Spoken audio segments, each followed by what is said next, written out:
we don't take it for granted. And truly, we are grateful. I would also like to thank ICRW, that is International Center for Women on Research. So if you hear me saying ICRW, I've gotten my shortcut already. Yes, so we thank you so much for organizing. And I think it's important that when you're talking about women's issues or health, especially sexual reproductive health rights, we are speaking with numbers. We are not second guessing. Yes, because most times when we are talking before Parliament, before who, they'll be like, what are the figures? So we were really delighted in terms of the choice of panelists or speakers, and we'll learn more about what the center does. From the program lineup, I hope we're all able to access the agenda. And they're also on the table, yes. But it could also go on display. But what is bringing us here today is one major theme, and that is we're going to be hearing in from the different voices on sexual reproductive health rights in Uganda. We'll be looking at the progress, the challenges, and emerging evidence gaps, as you'll see from the agenda. With that, I hope that our dear lovely participants from outside can be able to join us with their bites so that we start warming up to know who is in the room. And this will not take more than a minute for each, I'm hoping. But we live in a world where we need to know who is next to us to feel safe. And most times these discussions require that we feel safe with each other for us to be able to express unapologetically, I would want to imagine. So, and then you'll be accountable to your neighbor here and there. So we're going to start randomly so that the numbers fill up. And if your neighbor disappears suddenly, I'll be looking at you like double eyes. Yeah? So I think we shall start. I hope there's a second mic. Ebola is real. If there are colds, they're also real. So take precaution. If there's sanitizer and you need a mask, please feel free. Okay. All right. You're ready, set up. We'll get to know who ICRW is. We have the director here in her opening remarks. So these are spaces also for networking. So when you leave here, please take a number. Please take a number. And we're in an era where there's collaboration. Everywhere you go, we're not dealing with single issues. They're intertwined issues. And that's something that I learned this week in a gathering I was in. It is a quote. Yes, so Justin, you're welcome. Yes, I'm trying to warm up with faces. Nimrod, Idi, Sehad, Miss Fatia Kiange, Caro from Maristops, I already see you. Buki, Alan, yeah, now I'm pulling attention, great. We're going to start with introductions, and I think we shall start from Nimrod's side. Nimrod, you tell us who you are, quick, where you're from, and what's been eye-catching in the Women's Month, in the spaces that you've each occupied, just in a sentence. Eye-catching, like what was that thing that really left you amazed?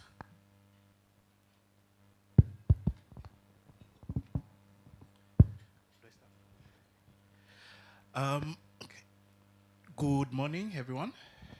It's nice to have you and nice to see familiar faces. I am Nimrod Muhumuza.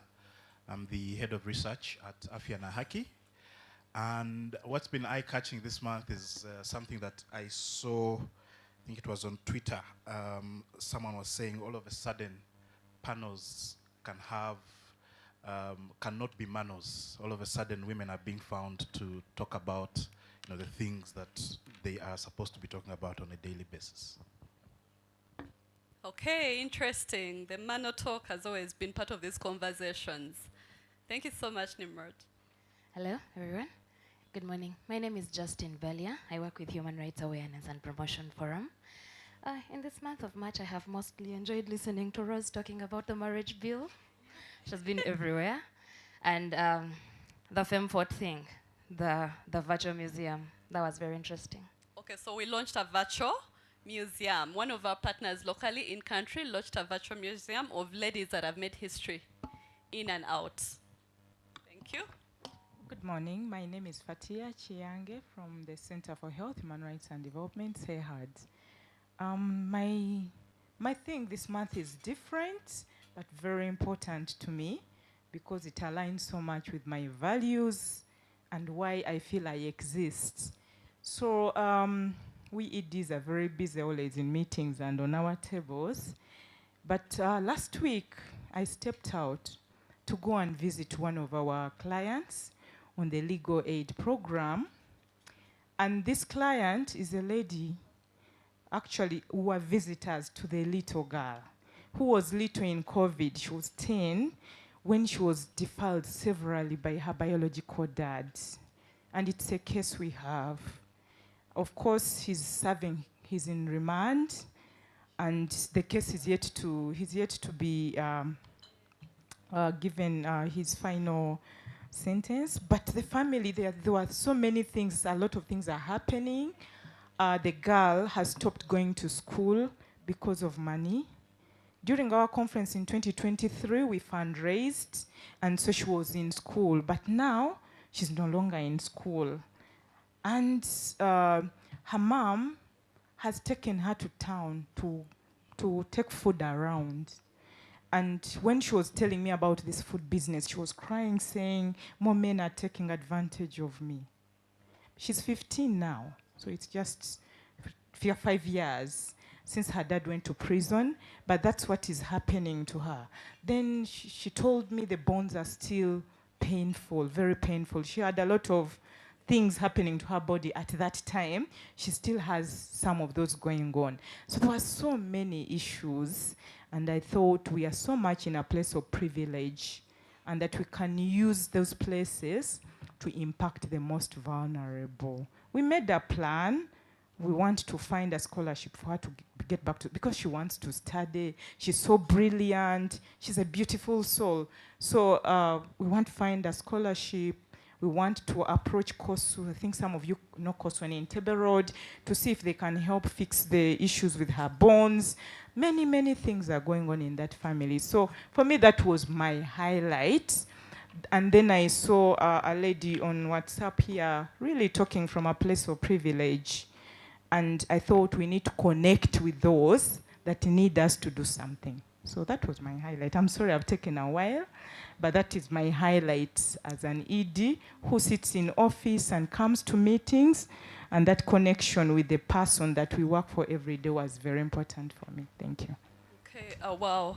Thank you so much, Edie. I think you usher us and anchor us at the center of the issues that we're going to be deliberating with. The cost that, sexual-related violence cases come with.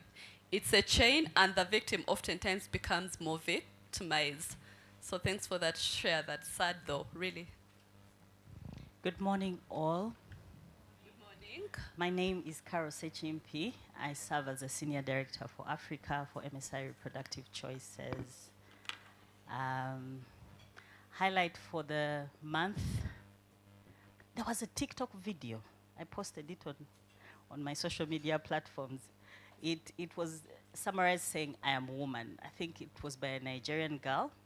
It's really, really, it wakes you up. It describes the journey of women, the painful parts, but also gives us a bit of light at the end of the tunnel. So it's a pleasure to see you all, and I look forward to good deliberations. Great. Next, as the mic keeps passing by and the room keeps filling up, we'll have to start talking in microseconds. Yeah. Sorry about that, though. Thank you very much. Good morning, everyone. My name is Betty Chadondo. Currently, because people know me as a former somewhere else, but I am a country lead and team lead for 7 countries on a Palladium program called WISH, Policy and Systems. And my highlight is both bad and good, the ignorance that we still have as women on how to take care of our health, how to take care of ourselves, because I was privileged to speak at our church community for women. And when I was telling them how they should eat and what they should do about their health, many of them were surprised. And for me, that was annoying, but at the same time, it was an opportunity for many people to learn that what we eat is what we are, not that I am what I eat. I'm sorry. Thank you so much. Wellness is critical. You're as good as your health. I was wondering whether we should really stand. Then I looked at my neighbor. In terms of height, if I didn't stand, you wouldn't see who is speaking because of my neighbor here. My name is Joy Batusa. I'm the country director for Clinton Health Access Initiative in Uganda. My reflection for the month is really about the woman in the workplace. Sometimes I sneak into our organizational statistics to see how far we have come in terms of women that get attracted into these spaces. And when I looked at where we have come as an organization, my heart warmed up to see that increasingly we have women at the table where conversations and discussions about women and girls happen, rather than what it was many years ago, men conversating about women issues. So that was continues to be my highlight for the month. Thank you. Great. We need friends to join into these conversations, definitely. Thanks, everyone. My name is Arnold Kabale. I work at the British High Commission as the health advisor. And when my sister was talking about men talking about women, women issues, I was like, yep, that's me. So that was my highlight. Thank you. Great. Thank you so much. And thanks for making it brief and sweet.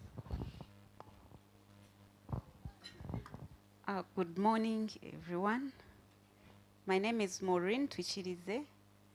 I'm the country director at YADNET. YADNET is Youth Advocacy Development Network. And what stood really out for me in the Women's Week was the rain. We had taken a long time without, the heat was extreme. And when the Women's Week set in, we received the rain that has watered us non-stop. And that, to me, I spiritualized it as a woman is, even the heavens, is thankful that a woman exists. Preach it, sister. Yes, most so I was also happy to be hosted as I kicked off the Women's Week by the UBC team, where I was talking about women's participation in development policy as a way and a gate that women can contribute to sustainable development in the SDGs. Thank you so much. Great, thank you. Good morning, everybody. Good morning. I'm Sheila Mutes. I work with IDIWA. I'm a finance person. And what was eye-catching was the watching of the spaces that the women are occupying. Great, spaces. Hi, good morning, everyone. Good morning. I'm Chirabo Sobi. I'm a research scientist with the International Center for Research on Women. We are honored to have you here. My highlight for the month has been the discussions, the ongoing discussions around the marriage bill. Thank you. Hello to you all. My name is Venantius Bale Chirwana. I'm a monitoring, evaluation and learning specialist at ICRW. This month and this year specifically is special for me because I have a 5-year-old daughter, and my reflection was, what will she be in the future? So thoughts around empowering her as early as 5, to know her rights, to say no, as simple as that. Say no to bad touches. That is SRHR. That's where it starts from. So that's the eye-catching for this year, this month. Parental Thank tip you. already in there. Thank you. Good morning. Good morning. Good morning. Yeah, my name is Joan Atwaire. I work for Reach a Hand Uganda. two things have been eye-catching for me for this month. One was the Women's Day brunch that we hosted, and a couple of faces here were there. It was amazing. And also, it's amazing how I have witnessed the hand of God on my life. I'm a believer, I'm a Christian, so that has been eye-catching for me. Thank you. Good morning, ladies and gentlemen. Good morning. I'm Michael Myonga. I work with the Heroes Program. I'm program manager for the Heroes Program. It's implemented by a consortium of 3, AMREF, Codate, and Mifumi. And the eye-catching, we work with young people. And in the course of this month, we had 4 of our young people travel. And through, at times, many of you travel, and at times we take it for granted. But these are the community members, just from the community, and they're in Malawi this month for training. And to them, it was transformation. They were empowered. They were sharing a lot of their stories, and when they come back, we do believe they're going to make a contribution in transforming their community. On the low end, one of the areas where we work is Kalangala. You know what happened in Kalangala? Part of our office was affected, and anything could have happened. 4 people died, there could have been more. But I think in terms of reflection, anything, natural disasters, the way they come, you can't plan, and it's challenging. I think we need to think about those. So I think that's what I can say. Thank you. Thank you. Let's try to fasten. Good morning, everyone. Yeah, my name is Maureen Chinume. I work with the SRHR Alliance Uganda as the Monitoring, Evaluation, Research and Learning Coordinator. So some of the highlights for the year, I'll start on a bad note.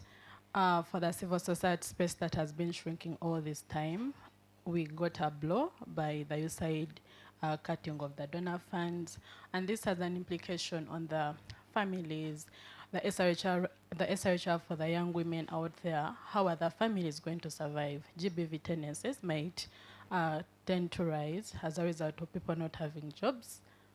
Yeah, and yeah, we pray for the best, and we mobilize more resources for implementation. Thank you. Thank you so much. Next, let's move the mic. We are first spent already. Good morning, everyone.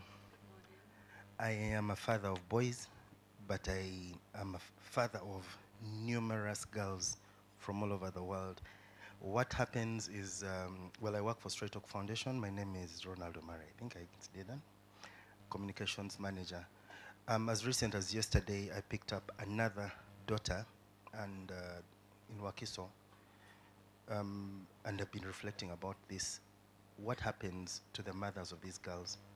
I am there for my boys. What happens to the mothers of these girls that a girl, P6, is locked out by her biological mother to go and bring money. Without that money, no sleeping in the house.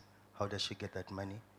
Your guess is as good as mine. So my reflection is, if each woman in this world picked up one girl in this world, I think one by one will make a better band of girls in this world. Thank you. Hi, everybody. Good morning. My name is Chima Izubara, and I also work for the International Center for Research on Women. I think she very clearly articulated my highlights for the moment, which is the progress that has been made in the past, and then the rollback that we're currently experiencing. Thank you. Good morning, everybody. My name is Evelyn Opondo. I work for the International Center for Research on Women as Africa Director. My highlight for this month has been conversations around menopause. It's a conversation that I'm very passionate about in my private space as well as in my professional space. And yesterday we spent quite a bit of time speaking about that, and I think it's a critical conversation that should be on the table. Thank you. Thank you. Quite often treated as an invisible one. Good morning, ladies and gentlemen. My name is, Joseph Kiza Balikudembe. I work at New Vision as a senior producer with the digital team. Just in interest of time, I'd just like to say that I'm glad to be a part of this conversation. We were with you covering, of course, the one on social protection. So these ongoing conversations are very, very important. So I'm glad to be a part of it. Thank you. Good morning, everyone. My name's Yawande Kamuntu, and I'm a Senior Program Manager at Clinton Health Access Initiative, CHAI.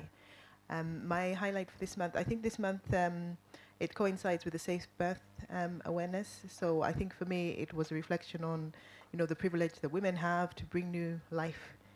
And it just gave me a renewed energy to ensure that every woman has a beautiful experience as part of that process. Thank you. Good morning, happy to be here. My name is Vincent Kasozi. I'm the head of news at Sanyu FM 88.2. My highlight of the week, there were many, but the one that stood out was the breaking of the fragile ceasefire in Gaza. Now, this country has a history of war, and we all know what happens to women and girls during war, and that brought to mind the little things we take for granted. So with the war ensuing in Gaza, women and children are undergoing a great number of atrocities, and discrimination, and abuses. So I'm grateful for the peace we have here throughout the country, and that's my highlight of the week. Thank you. Gratitude. Good morning, everyone. My name is Esther Lucia Deke. I work as an operations scholar with the ICRW, and my highlight for this month has been joining this great team. It's been one of my organizations that I've been looking forward, and finally I had to join them, so that's my highlight. Congratulations. Thank you. Good morning, everyone. Nice to meet you all. My name is Mercy Bridget Alupo. I serve as a research scholar at the International Center for Research on Women. My highlight is similar to Esther's. I am very happy to join an organization that focuses on working for women during the Women's Month. Such a big blessing for me. Congratulations. Good morning, everyone. My name is Matilda Sang, and I work as a research officer for ICRW. February found me in the field, March found me in the field. So I went tired because of the Trump speech.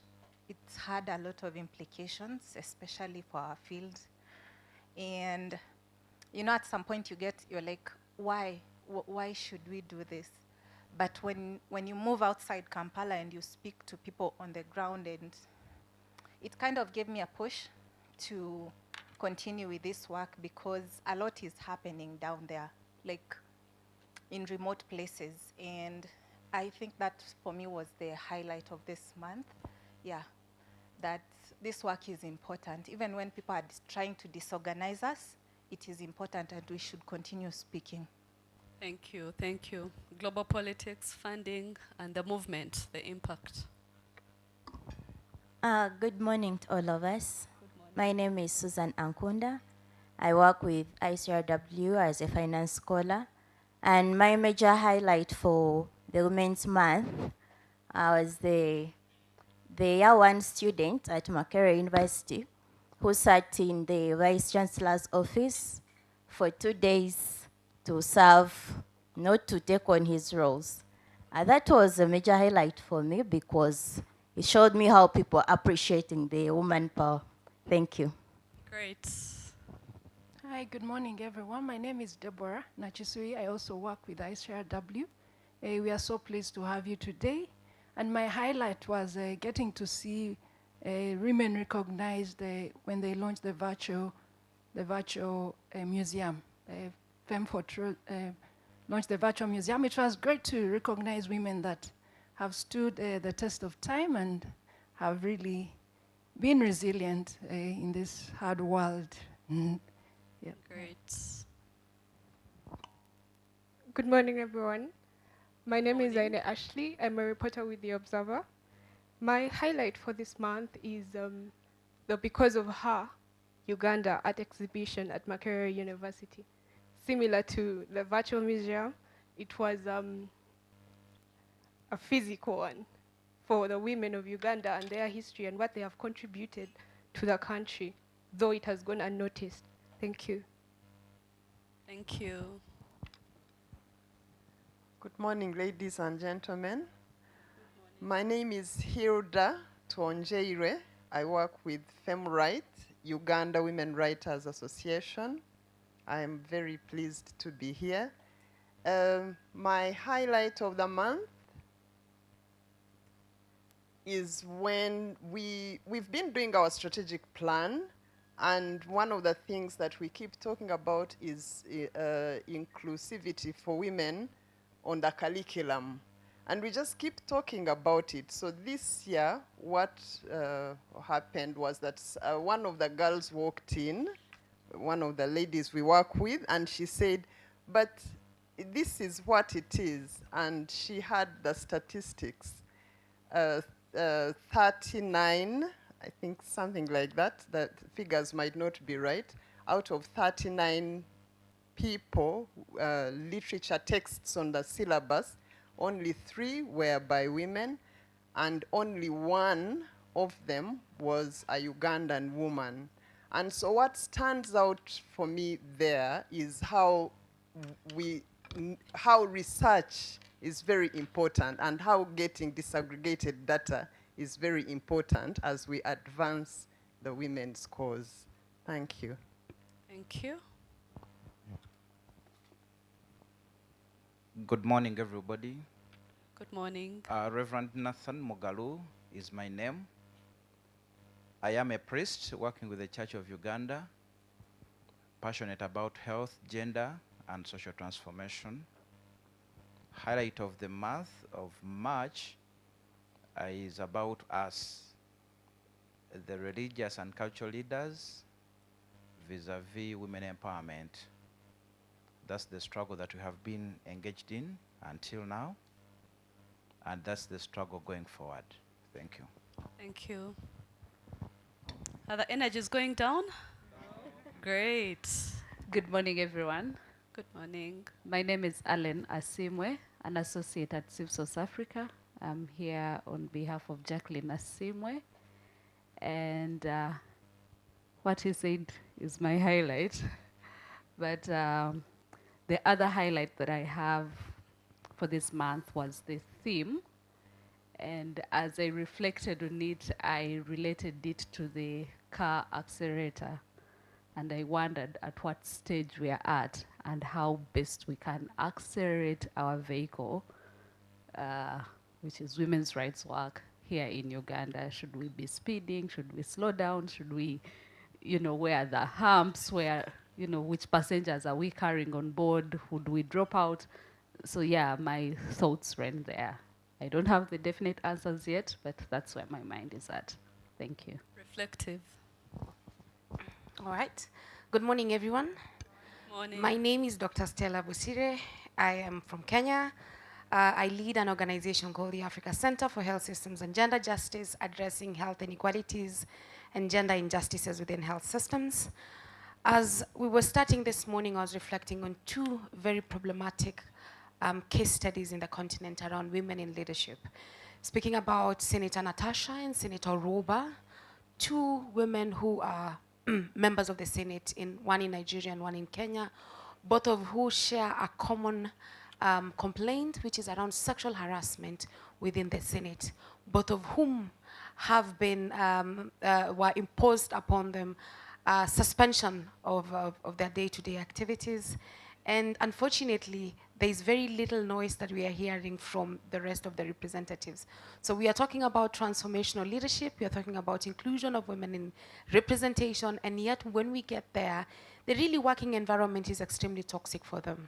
But I'm also reminded of the role of women as gatekeepers, and unfortunately I have to mention Honorable Lydia, who was just indicted in the UK on charges of human trafficking.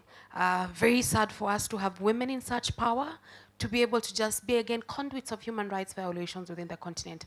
As a Pan-Africanist, one of the things that I carry upon myself is the responsibility to ensure that how it is that we carry ourselves, how it is that we conduct ourselves outside here within the Pan-African space, really upholds human rights, upholds gender equality, and is very conscious of indigent, underserved, and vulnerable communities.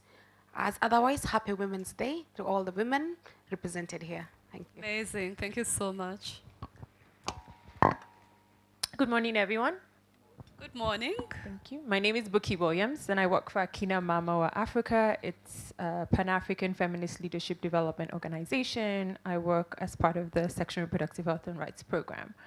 In terms of celebration, there's much to lament about, but one is that this year is 30 years, a milestone in terms of the Beijing Platform of Action, and we know how significant Beijing is to us. Many of us are here because of Beijing women and their refusal to accept, violations of human rights. And the second part is that AMWA is 40 this year. So, yes. So for an African feminist institution to still be functioning on the continent after 40 years, knowing what we've all been through as African women is pretty significant and exciting to see. So, yeah, thank you. Happy 40th. I hope we shall be taking part in those celebrations. Yes, we shall. Baksh Asman is my name, and I work for Planned Parenthood Global.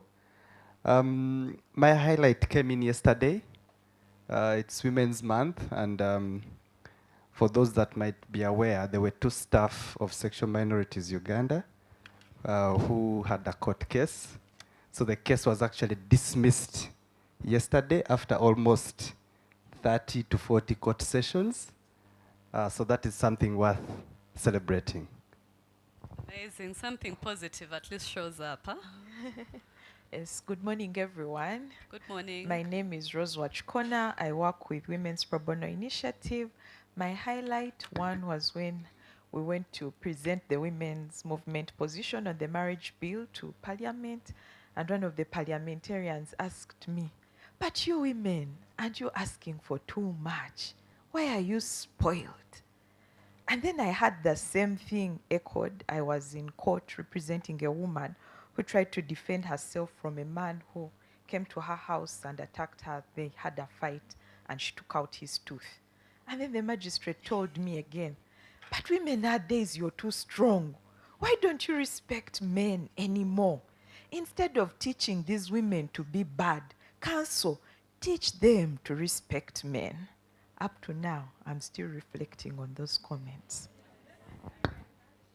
Yeah, when the victims are more victimized, huh? That's the narrative that we're trying to rebut. Thank you so much. I see you can see an able team of communication and tech guys behind there. Wave to us, because clearly you're making us visible out there. And that goes to say that we have online participants too. So this is a hybrid dialogue or gathering, roundtable, as we've called it. So we shall be streaming live, and I'm sure that we're already online. And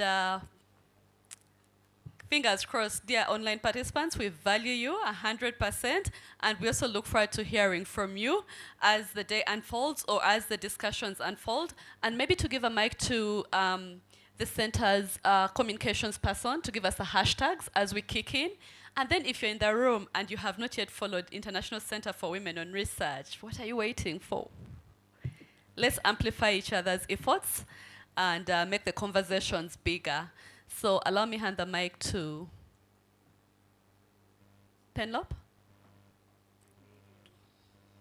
Okay, so it's important because otherwise we'll be speaking to ourselves, yet we have to get these conversations out there. And yes, you ready? You can hear me? Yes.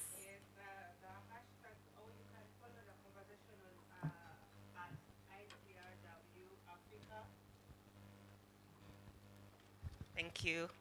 Sorry. I'm Penlop. You can follow the conversation on @ICRW Africa. We are running under the hashtag ICRW Africa, hashtag SRHR, hashtag health rights, hashtag reproductive health, hashtag strategic dialogue, hashtag thought leaders. Thank you for being part of this conversation. Amazing. So let's follow each other, go online. And now, thank you so much for sharing from your hearts. What stood out? I thought that was important. Sometimes it's a reminder of what has been done, what has been achieved, and what we need to reflect on more collectively or individually, because sometimes it's beyond the professional spaces, it's also in our private spaces. You're as good as you are when you're balanced. If things are not happening in your private life nicely, they'll not balance in your public life. So reflect and make sure you show up well balanced. Someone talked about wellness, it's critical. Advocates, activists, frontliners, we always forget about ourselves. So it's also that reminder that you need to take it slow some days. So okay, it's exactly 9 a.m. So we're going to start meaning business. Not that the introductions were not, they were actually business and deep business. So I'll run you through the agenda. We've already arrived, and I'm assuming that everybody else has registered. If you've not, please do register. It's important that we have your details for further collaborations and engagements, in addition to any logistical notes. The restrooms, I'm sure they're both. Yes, this is also important. Health breaks are critical, so don't sit in silence and have a reproductive health rights issue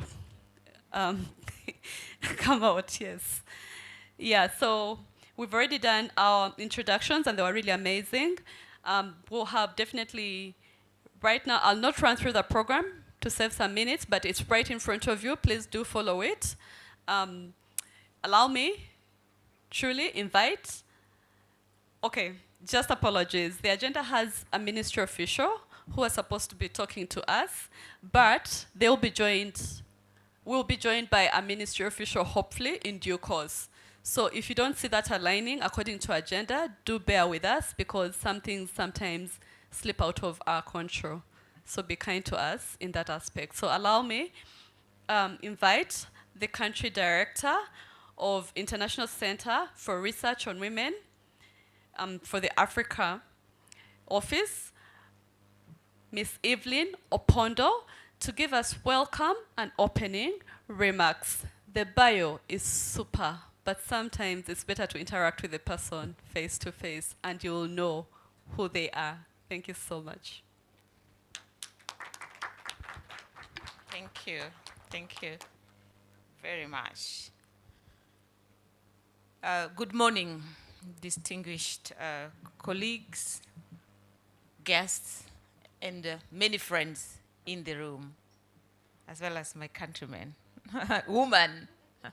Thank you so much. Thank you so much for honoring us with your presence here today. We don't take it for granted. And for the reflections that have already started. I think even though we've not gotten into the formal program, there's already a lot that is coming out, some that resonate with some of the findings that we will be sharing here today. But it's also just great to hear what's going on and the diversity of the people that we have in the room. We truly appreciate that. So it's really an honor to welcome you to this dialogue that's looking at the progress that we have made, the challenges that still persist, and also the emerging evidence on sexual reproductive health and rights in Uganda. We had a similar event in Kenya, and as my colleague will take you through the research that we did, because as ICRW Africa, we don't only work in Uganda and Kenya, but across Africa. So today we come together to share and examine the evidence, to look at the insights, and also to reaffirm our commitment to advancing sexual reproductive health and rights in the face of increasing attacks, not only on sexual reproductive health and rights, but also on gender and on human rights. As many of you have said, the last 1 year, and I would say particularly 2025, the year 2025 has really, really been challenging for human rights, for sexual reproductive health and rights. We are witnessing intensified attacks and principles or issues that we previously thought were settled are now being questioned, being challenged, and also bastardized. You know, things such as diversity, equity, and inclusion. Some of those we thought were issues that were already gone. Gender has always been a controversial word, but now it's reached certain heights. You know, things like calls for solidarity, those now are things that, you know, can put you in trouble. Even human rights as a whole, we've seen the institutions, human rights institutions also attacked.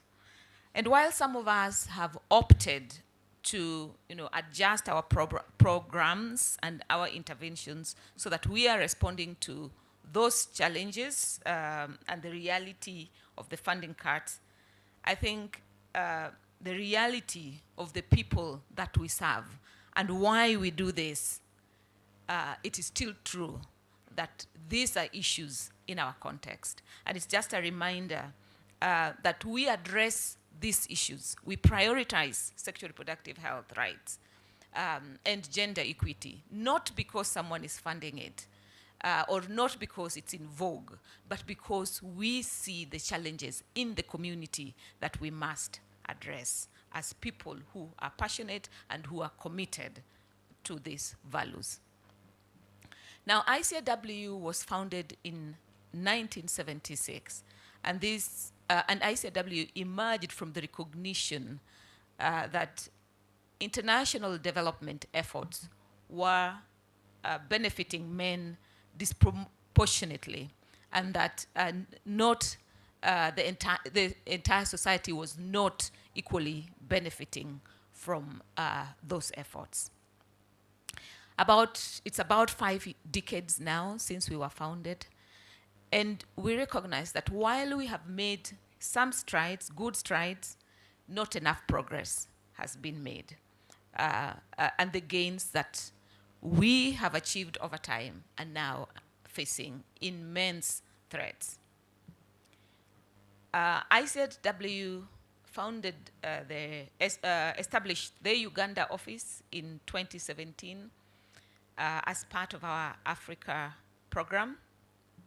And throughout this time, we have championed transformative change through an intersectional approach. Our work integrates sexual reproductive health rights, women economic empowerment, and also climate action. And I had a number of you speaking about your interest in that area. And while we do this, we also address social norms and power dynamics. And all of these efforts are grounded on human rights, gender equity, and women's empowerment.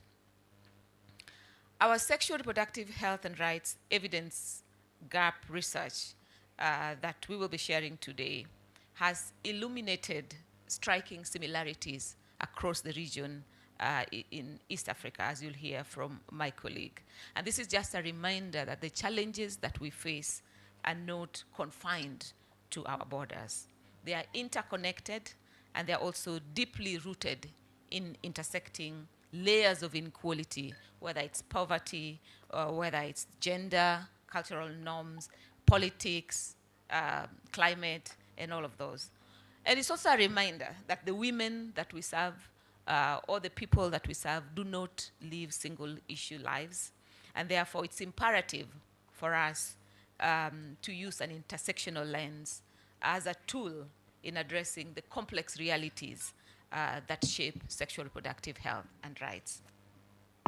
And to a greater extent, more than any other health sector, in sexual reproductive health, we see power dynamics that manifest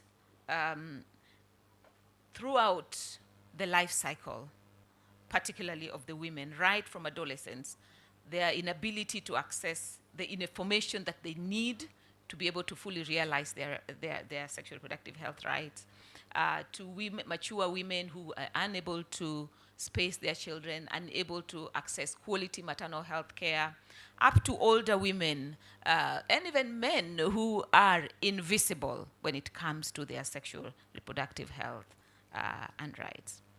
So as ICRW, we remain very committed to equitable and inclusive research that are guided by the principles of non-extractive research and a deep commitment to community engagement that ensures that the work that we do is grounded in the lived realities of those that we serve. And it's this commitment that drove us to undertake the comprehensive study and to develop a research agenda that addresses emerging and persistent sexual reproductive health rights challenges across East Africa, because our challenges are complex and multi-layered. So too must be our solutions, and it must be grounded in what you as practitioners see as priorities, but also more importantly, what the people that we serve see as priority. So in conclusion, we have an opportunity to lead from the front, driving evidence-based dialogues and solutions that are not only transformative, but also reflective of our diverse realities. Our voices are powerful, and our solidarity, whether it's locally, regionally, or globally, can make a difference between progress and regression. Thank you so much for your commitment, for the efforts that you are already putting, even at this very difficult time.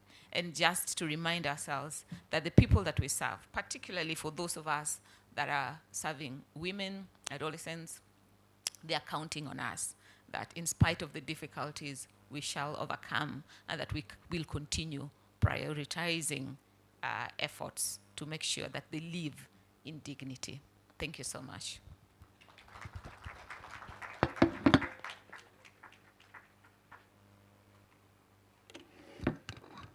Okay, I will still insist on another round of applause. It's not easy to summarize so much in a few minutes and speak to us individually in spaces that we occupy. And I think for me, it's very important that you're leading from the principles that define what human rights look like in an era where they are actually a threat. Despite the many ratifications we've made globally, regionally, and even domesticated, we keep saying human rights are a problem, but you know, we are part of all these spaces, so this is a good time for us to reflect in terms of how we are treating humanity, but most importantly, the women and girls who are at high risk of many vulnerabilities. So thank you so much, and I will clap, and I've clapped in my heart. Yes, thank you so much, Country Director. Next on the agenda, as you can see, is Dr. Chima Izukbar. I hope I got that right. Fairly. Okay. So he'll be taking us through the evidential gaps research that was undertaken by the center. And from that, we'll usher in more conversations. You're very welcome.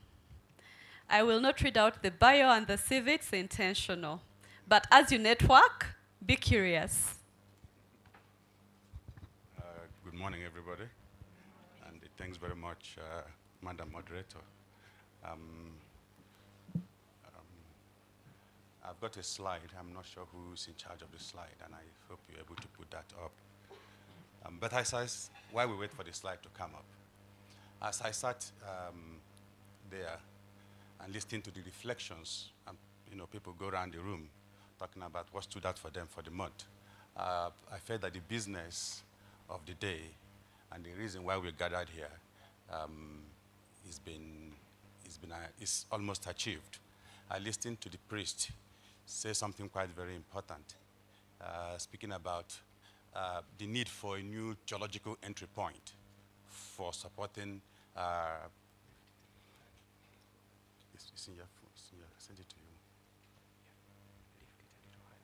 Oh, okay, okay. Said I was listening to the priest.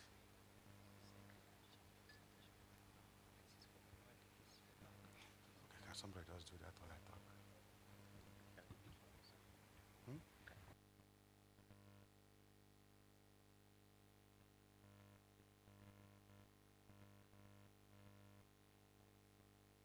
transmission. So I think I started, I'm starting from the priest for good reason, because theoretically speaking, he's closer to the supreme being. And he was saying something quite very important, which is the need for a new theological approach for engaging men around issues and for breaking the barriers we face around issues of SRH. And then that was not just the point.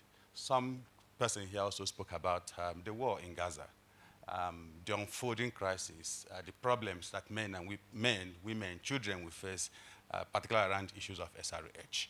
And then there was also a point that was made there about the lack of data. And I think the person was talking about their strategic plan, how they walked into the room, and as they were there, then evidence to guide that decision was provided. Again, that is part of the reason why we are here. And I listened to the lawyer talk about the point about sexual harassment, sexual abuse of children, and the need that, and the point that he started at a particular point, but that exposure has persisted, which is a very important point that we're also going to be speaking about today. And there are quite a number of other things that emerged as people reflected in terms of and what has stood out for them over the week. And she also made a very important point, which is about the progress that we've seen globally in terms of matters of SRH, matters of gender, matters of well-being. But we are also at a point in time when there is a global pushback, a major rollback that threatens all the gains and the progress we've made in the past. So these are all important, key, contemporary issues. And this, I am sorry to say that these are also some of the issues that will be coming out in some of the points I want to make today. Again, let me go back now to the introduction. My name is Chima Izubara, and I work for the International Center for Research on Women. And I want to go back to the name, just to be sure. I have lots of Ugandan friends, and when they want to be mischievous, they say, "Is it in Kima?" I said, "No, it's not in Kima," because I know what that means. I think the Bugandans here will know what that means. Never say that. I might end up suing you and getting support from her. So for today,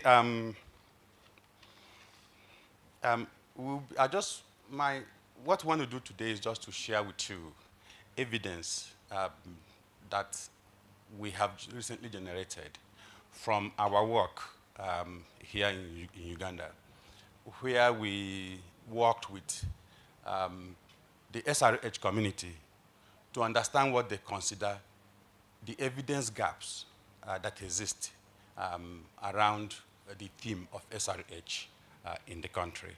SRH, as we know, is a multifaceted, multidimensional issue. And the people we also worked with to be able to arrive at the information that we're going to be discussing with you today also come from a variety of fields. And these people included practitioners, researchers, implementers in the field, policymakers, and then people from communities, people whose daily lives form the focus of policy, form the focus of SRH implementation work. These are the people that provided the information that we'll be discussing today. This study was finalized last year. So it wasn't done in the month of May, in the month of March, or in the month of February. It was done last year. And between the conclusion of this work, by the time we finished looking at the data and presenting it, and today, many things have happened. So if we were to go back to the field today to do this study, it's possible that there will be more information that we would find. But what I'm sharing with you today is based on what we did last year.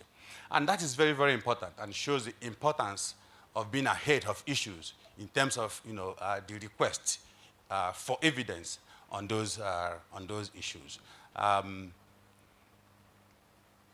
In terms of identifying what the priorities are, which we believe can be quite very key in terms of shaping interventions, shaping funding, shaping programming, and shaping policy as we move forward. Between the time this study was conducted and today, like I said, many things have happened. Trump has come into power, and then the global landscape is changing, which is quite very important. And for those of you who follow the news, and I know many of you do, just a couple of days ago, we got news that Uganda will be one of the countries that will be heavily affected by the freeze in the USAID. And that has implications for many lives that have been supported here by the investments that the USAID makes on many issues, not just HIV/AIDS, on many issues, from HIV/AIDS to maternal mortality, to child well-being, to nutrition, and all of that. And those things have implications, not just for the future of the country, but the future of programming, the future of how we think about our policy, and the future of research in the country as a whole. So this is the entry point. These are just some preliminary comments I want to make before we now go into the issues, the points of the day. So I have a slide here, and the slide, sorry. I have a slide, I have slides there, and the slides I think just will help us move through the discussion very fast. So this is Uganda, and like many other countries in sub-Saharan Africa, we face significant SRHR challenges. They come in a variety of ways, and you've had many of them expressed in this room. It could be GBV, could be the issue of child sexual abuse and violence, matters around HIV, and many of them. So they come in a variety of ways, a variety of forms, and all of that. It may not be the only country, but this is where we call home, and these issues affect us and affect the future that we want to see, the future that we want to build, and the prospects of development in this country.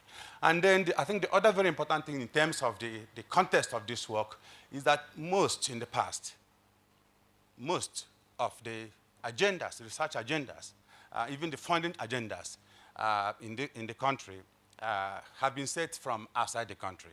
Somebody wakes up in the morning and says, well, because of something I did in some place in Western Uganda, I think the problem in this country is child marriage. And then investments go for a long time on child marriage. And then the following week, it is something else. And then the following month, somebody says it's GBV and all of that. Many of these agendas are actually we are not saying that these agendas are flawed. We are just saying that sometimes they are not driven from the needs, from the felt needs, from what people know, from what practitioners see in the hospitals, from what people see as part of the lived realities of people in their communities. So because these agendas are not locally generated and driven, they also do not have, there's very little in terms of a sustainable focus on those issues. So we see governments, policymakers being thrown up and down, left and right, in pursuing agendas that might not have so much local relevance. The other thing we also notice about the country is that there are also many population groups in the country that are burdened by adverse SRH outcomes. The names of these groups are quite, the names of these groups are, the list of these groups can be quite long, from people who live in slum settlements to those who live in rural areas, to people who live as fisher folk and all of that, to all kinds of people, the sex workers, they are all part of our community. These groups, from the evidence we have, are burdened by major SRH, adverse SRH outcomes. And it's important to begin to think about what research agenda responds to them based on the realities of the people who do programming, based on the people whose lives, are by these people, in these groups, and the policymakers who are also part of developing the policies and guidelines that support our lives here. So that is exactly why we went into developing an agenda that is locally generated, informed by what people know, and that can resonate with the lived experiences and realities of the people in this community. So one good thing, there are a couple of things about, where is the guy with the, okay. There are lots of advantages in having a locally driven research agenda. They are quite very important. One good reason with that is, one good positive of that is that it involves many critical stakeholders. It's not just one person who sits down in some office at The Hague or in Geneva and tells Uganda what to do. It involves many stakeholders who, are involved in the lives of Ugandans and people who are also affected by these issues. So that is one positive about that. It also reflects local and greater understanding of the key issues in the country, and which is also quite very important in terms of people's commitment to those agendas. And then it responds, those locally generated agendas respond to pressing and faith needs, the needs that are on ground, and what people consider to be priorities in terms of moving the country forward. There is also evidence which shows that locally generated agendas result in more actionable evidence that can be taken very forward and then mainstreamed into policies and programs. So these are some of the reasons why we feel it's quite very important to think about research agendas on SRH from the perspective of people who live in a country. So how did we go about generating this agenda? The methodology involved a lot of interviews with many people, and it's possible that some people in this room were also interviewed for that work. I think about 70 purposely selected key knowledgeable respondents from across Uganda we are spoken to be able to generate the findings that I will presenting this morning. These respondents came from a variety of fields and areas of life. There were policymakers involved, there were implementers, there were donors, there were providers, researchers, men and women, youth, people in rural and urban areas, and other groups. And based on the interviews that we had with these people, we were able to present have some of the findings that we are discussing today. Now, there are different ways to interpret some of the evidence that emerged from this work. There are many ways to do that. But one way we thought about it was in terms of what they identified as key SRHR challenges that the country currently might be dealing with. We divided these challenges that we identified from people into two. First is the long-standing SRH issues, and then the ones they consider as emerging. The long-standing ones are the ones that have always been here. They've endured for a long period of time, and despite programming, despite interventions, despite investments in these things, they have persisted. And then the second one is about the emerging ones, the ones that all of a sudden, in the past few years, we begin to see them increasingly in the works that we do, whether as providers, whether as implementers, whether as the lawyers that deal with issues of SRH and all of that. So for the long-standing SRH issues, many people say that the country has always been bedeviled by restrictive and sometimes conflicting legal and policy frameworks around SRH. In some instances, it is the church or some religious group that has some decision to make in terms of how people live their lives, in terms of what the age of marriage is, for instance. The age of marriage is 18 years by the Constitution, but there are also accommodations that can be made around that based on religion and all of that. And there are also accommodations that can be made around that based on cultures and all of that. So those conflicting, sometimes, those restrictive, sometimes conflicting legal and policy frameworks have implications for SRH. And it's not just on matters of marriage, please. There are also other things, sexual minorities and all of that. And people say these things have been here and they continue. And the implications, many of them have diverse adverse implications which have persisted over the period. And then the one that many people don't want to talk about, which is the persistence of unsafe abortion. It has been there for a very long time, and it has continued till date. And then limited access to SRH promotive information and resources for young people. It did not start today. People say it has always been there, but it's also something that we currently, the country currently continues to face. We heard about GBV this morning. There is still the high persistence of GBV in the country.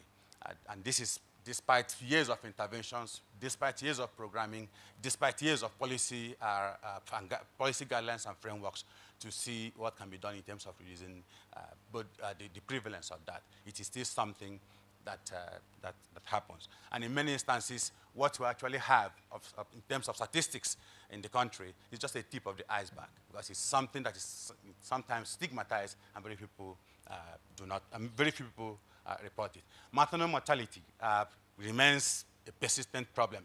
Progress has been made. There were times in this country when maternal mortality was over 500. The ratio was over 500 by 100,000 births. But today, I think we're talking about 339.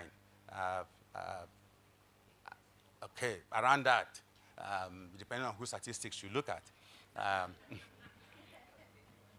You know, so it has been, is there, and the argument we know globally is that there's no rationale, there's no justification for anybody to live, to lose their life producing another life. So there is still a lot of grounds to be covered in terms of maternal mortality.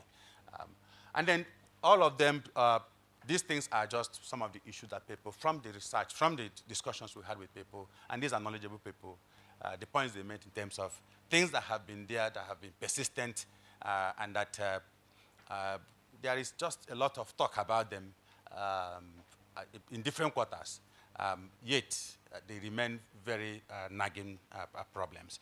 The issue of mother-to-child HIV transmission has been there for over, you know, who knows, 30 years now, and so on and so, yeah, 30 years. But it's been there, and the progress has also been made. There was a time in this country when the transmission rate, vertical transmission rate was about 50%. Now I think it has come down to now about 9% or so, or thereabout. You know, that is progress, but 9% is still a whole lot, and there is need for something to be done in terms of that. And then FGM, early marriage, early sexual debut, early childbearing. These are things that we started talking about many years ago, yet they still remain persistent issues. And then some of the issues that people recognize as emerging, these are things that are coming up increasingly, you know, I mean, what people see, whether in the halls of the hospitals or whether in their own, you know, work as implementers and others, or in their research. Those issues, you know, one of the key things people spoke about, we did not capture it very well in the brief that you have, is the rising HIV fatigue. You know, it's like HIV has been accepted. It's now part of us. There is very little discussion. But there was a time people said that this country was actually a leader in terms of HIV prevention. There's that fatigue around it, but that is no longer there. But that is also happening at a very terrible time when every week we have about 1,000 new infections.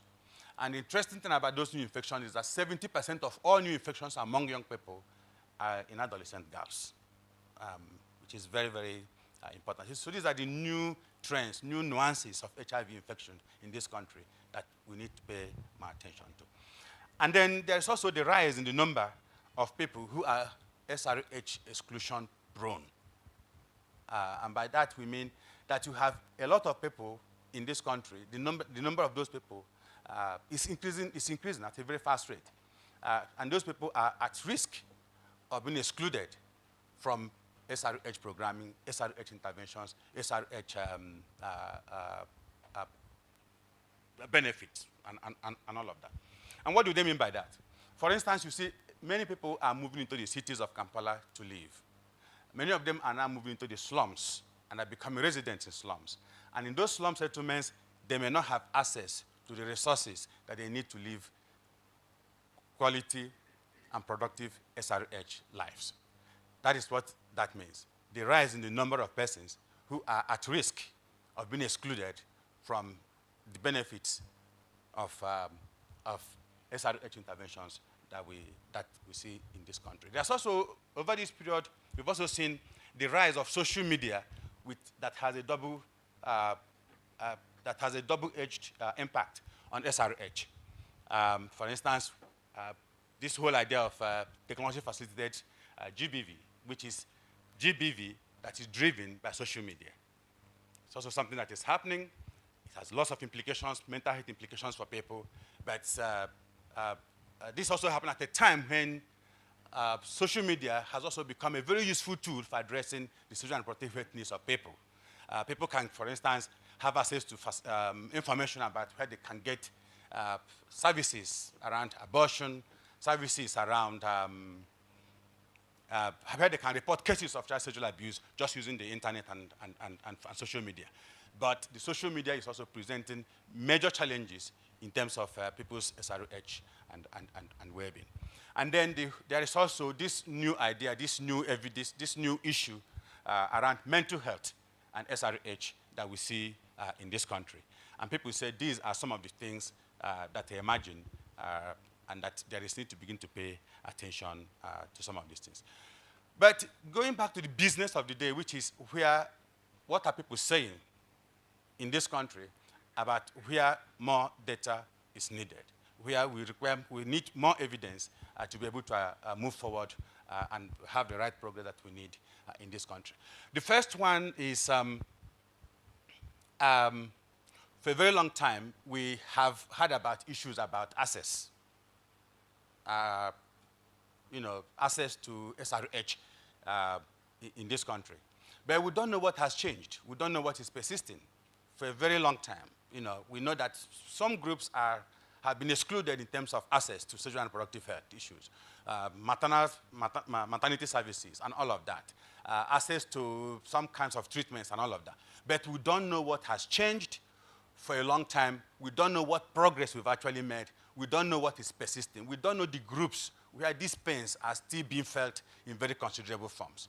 And people say this might be very important in terms of the next phase of promoting the idea of well-being and SRH in the country. And then the next issue that also emerges as an area where there is a major data gap is on the intersections, the impact of climate change, climate disasters, and SRH outcomes. That is something that many people we spoke with identified. Sometimes in the country, you hear about floods, you hear about the problem that, that mud thing that always happens, exactly, mudslides and all of that. These are all environmental disasters. We hear about droughts, we hear about famine and all of that, crop failures around the country. There has been very little understanding in this country of what the implications of those are for SRH in the country.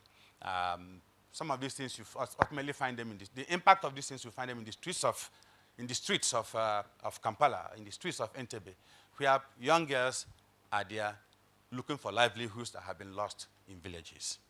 And these things have implications for the future of our young people, for the future of this country in terms of SRH. Then the mental health issues also associated with SRH deprivations. That is an area that people felt we need more information on in this country. And there are so many groups in this country that have also been increasingly excluded, whether in terms of a voice or in terms of access to services. The implications, the mental health implications of those deprivations, of those exclusions, we have little information about them. And that is an area where data is required to be able to move the country forward. And then menstrual health is something that we've spoken for a long time in this country. There's always talk about menstrual hygiene, providing pads here and there in some schools and all of that. But the problem persists in the country. So, and there is from the study we conducted, there is that felt need that more data, more evidence is required to be able to actually understand what the issues are in terms of not just understanding why people don't have access to those things, but what can be done so that this is not something that will carry on into the next decade. Child sexual violence, that's something that emerged from the discussions from the data that we collected. And just this morning, she also opened the floor with a mention of that. It is something, it's a problem that has persisted in the country. We don't have data, very strong nationally representative data in terms of its prevalence. We don't also know effective mechanisms for addressing it. And there's also challenges that we have with formal reporting and justice system in the country.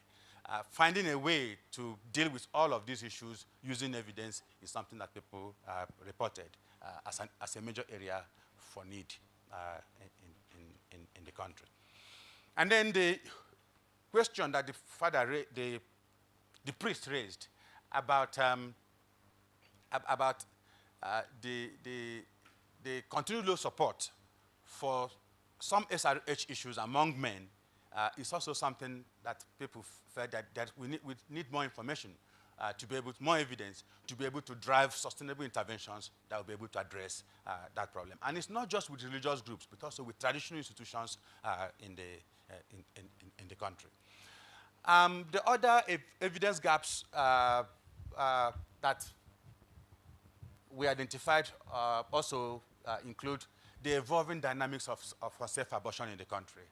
This has been going on for a very long time. As we speak, we still don't know the groups that are most affected. Of course, we know poverty might be part of it. Some people will still negotiate safe access.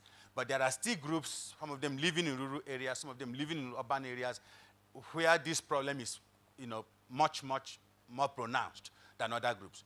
Understanding dynamics of this, of unsafe abortion, particularly from a subpopulation perspective, is something that many people want information on.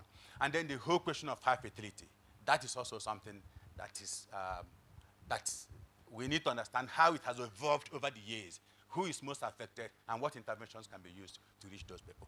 The problem of child marriage and all of that. Child marriage is a problem, but we also know that it's very difficult for a minister in this country to say my child is 16 and therefore ripe for marriage. These things are driven by an intersection of factors, and understanding how those intersectional factors play out in particular places in this country is something that people feel that there is need for more information. And then maternal mortality, we've dealt with this for a very long time, yet people are still dying. We have the data about how things have changed for the past 10 years.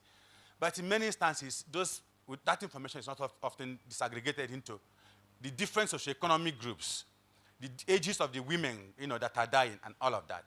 Presenting a picture that covers a very long period of time, showing the nuances of high mortality in this country and how those dynamics have evolved over time is something that will be quite useful from the data that we collected.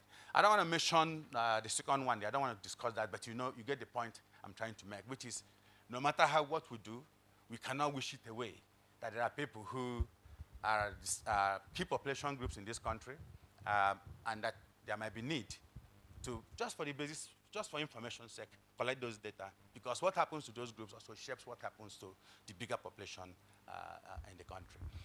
And then something that many of you are also facing in this country is the rise of the anti-SRH movement.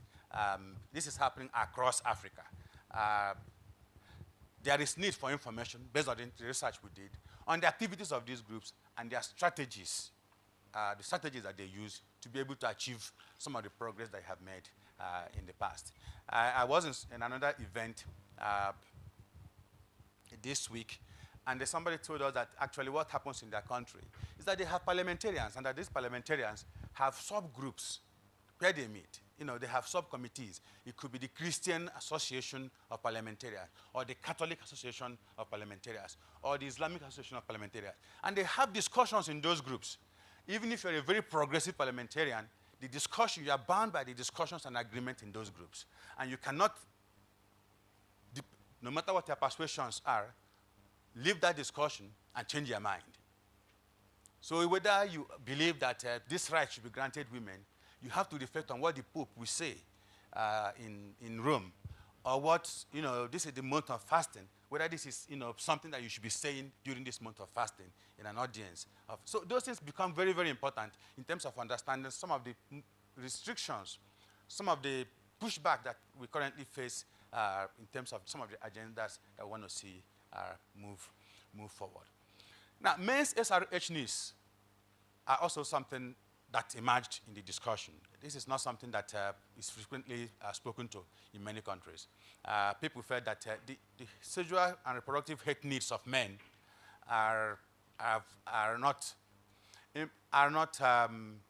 do not often have airtime in national policies and programs. And it might be important to begin to think about them as we move forward. And I was in that meeting that I was talking about. I was sharing about my experience being in the midst of very, very highly blessed people, some of them medical doctors and all of that. And then one person posed the question, what happens to them, what do you think will happen to us if we wake up in the morning and we don't have an erection as men? And then one person said, don't even talk about it because it's not going to happen. And another person said, look, if it happens, and these are real big men, I'm going to commit suicide. Yeah. This shows the this is the truth. This shows the importance of some of these things to men. Yet in many countries, including Uganda, they don't make it to the agenda. They don't make it to the agenda of policy. They don't make it to the agenda of investments. They don't make it to the agenda of programming and all of that. And that is quite very important as people identified as an area for future investment, an area for future research, as an area where we require more information and more data on. As we speak in this country, there is also evidence that reproductive cancers and STIs are on the rise. You know, but we don't have any information that is nationally representative on reproductive cancers in this country. And the people we spoke with felt that there is need to begin to build out that database. And that database will be quite very important in terms of interventions, in terms of policies, in terms of programming to inform well-being of people moving forward. When we presented some of the related evidence in Kenya, people said, doctors said they are increasingly seeing people walk into facilities with cervical cancer, many of them at stages where nothing can be done. And these are things that could have been dealt with at very early ages if there were interventions, communication, advocacy activities happening in many places, at multiple levels, including rural areas. And one thing with understanding, with research on this, is that you're able to tell who is at risk quite very early on and begin to target those people with interventions, with programs. And those interventions might just be actually very low cost. They can just be simple information that you need to pass on to people. It could be simple vaccines that they need to get. It could be simple screening that they need to get quite very early on to prevent some of these things. And without information on who is at risk, who is being exposed, who is coming for treatment in the country, this might turn into an epidemic in the next 1 decade or so. And then very finally, I think Evelyn also spoke to something about this, which is older adults SRH challenges, service utilization patterns. This is a big umbrella. It includes quite a number of things, from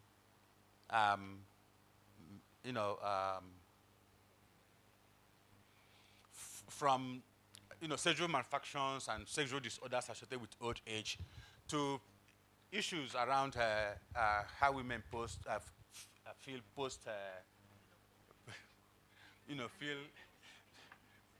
menopausal women feel. So it's a big umbrella thing.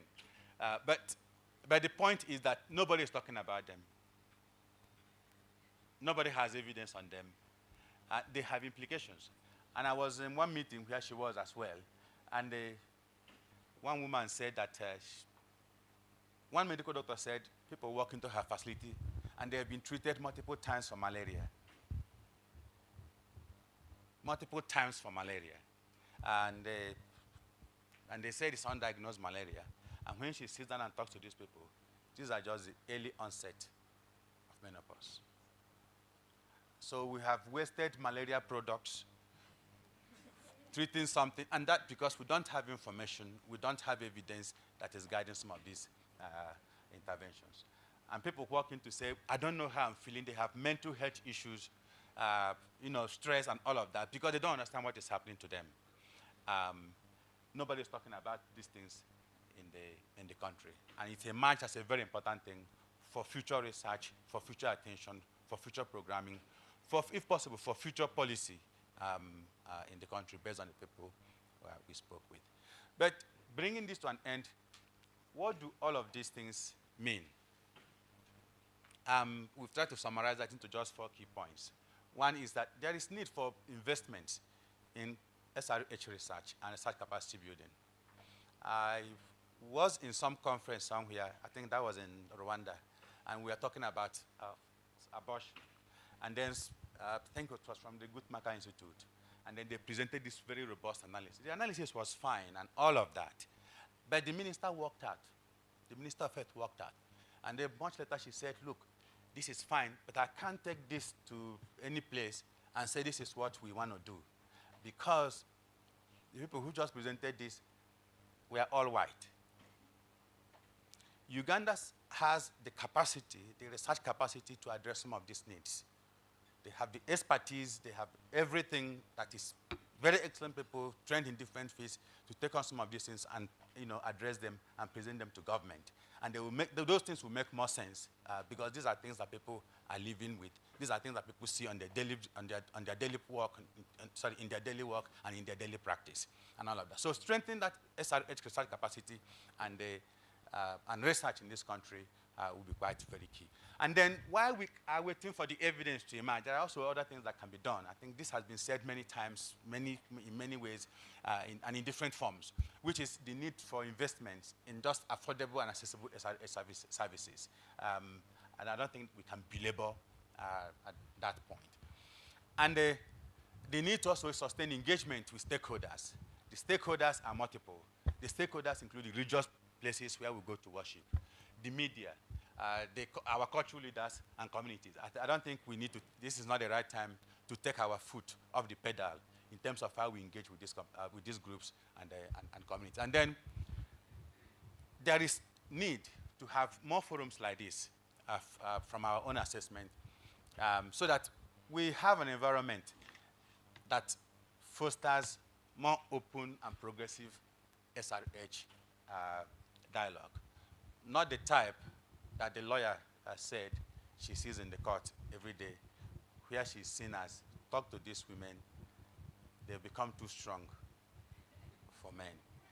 We need spaces that are a bit more progressive for the robust, positive, quality future that we want to see around SRH. Those were some of the few points that I had to share with you today. Thanks.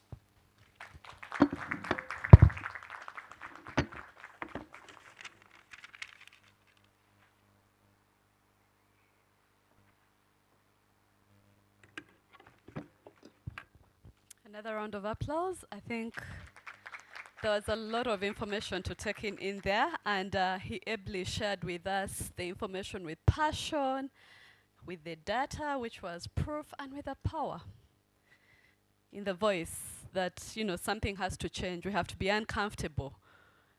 We have to be irritated for the status quo to change. I'm sure that you've been listening in. Online participants are active. I've been informed that you're really listening in and you'll be engaging with us.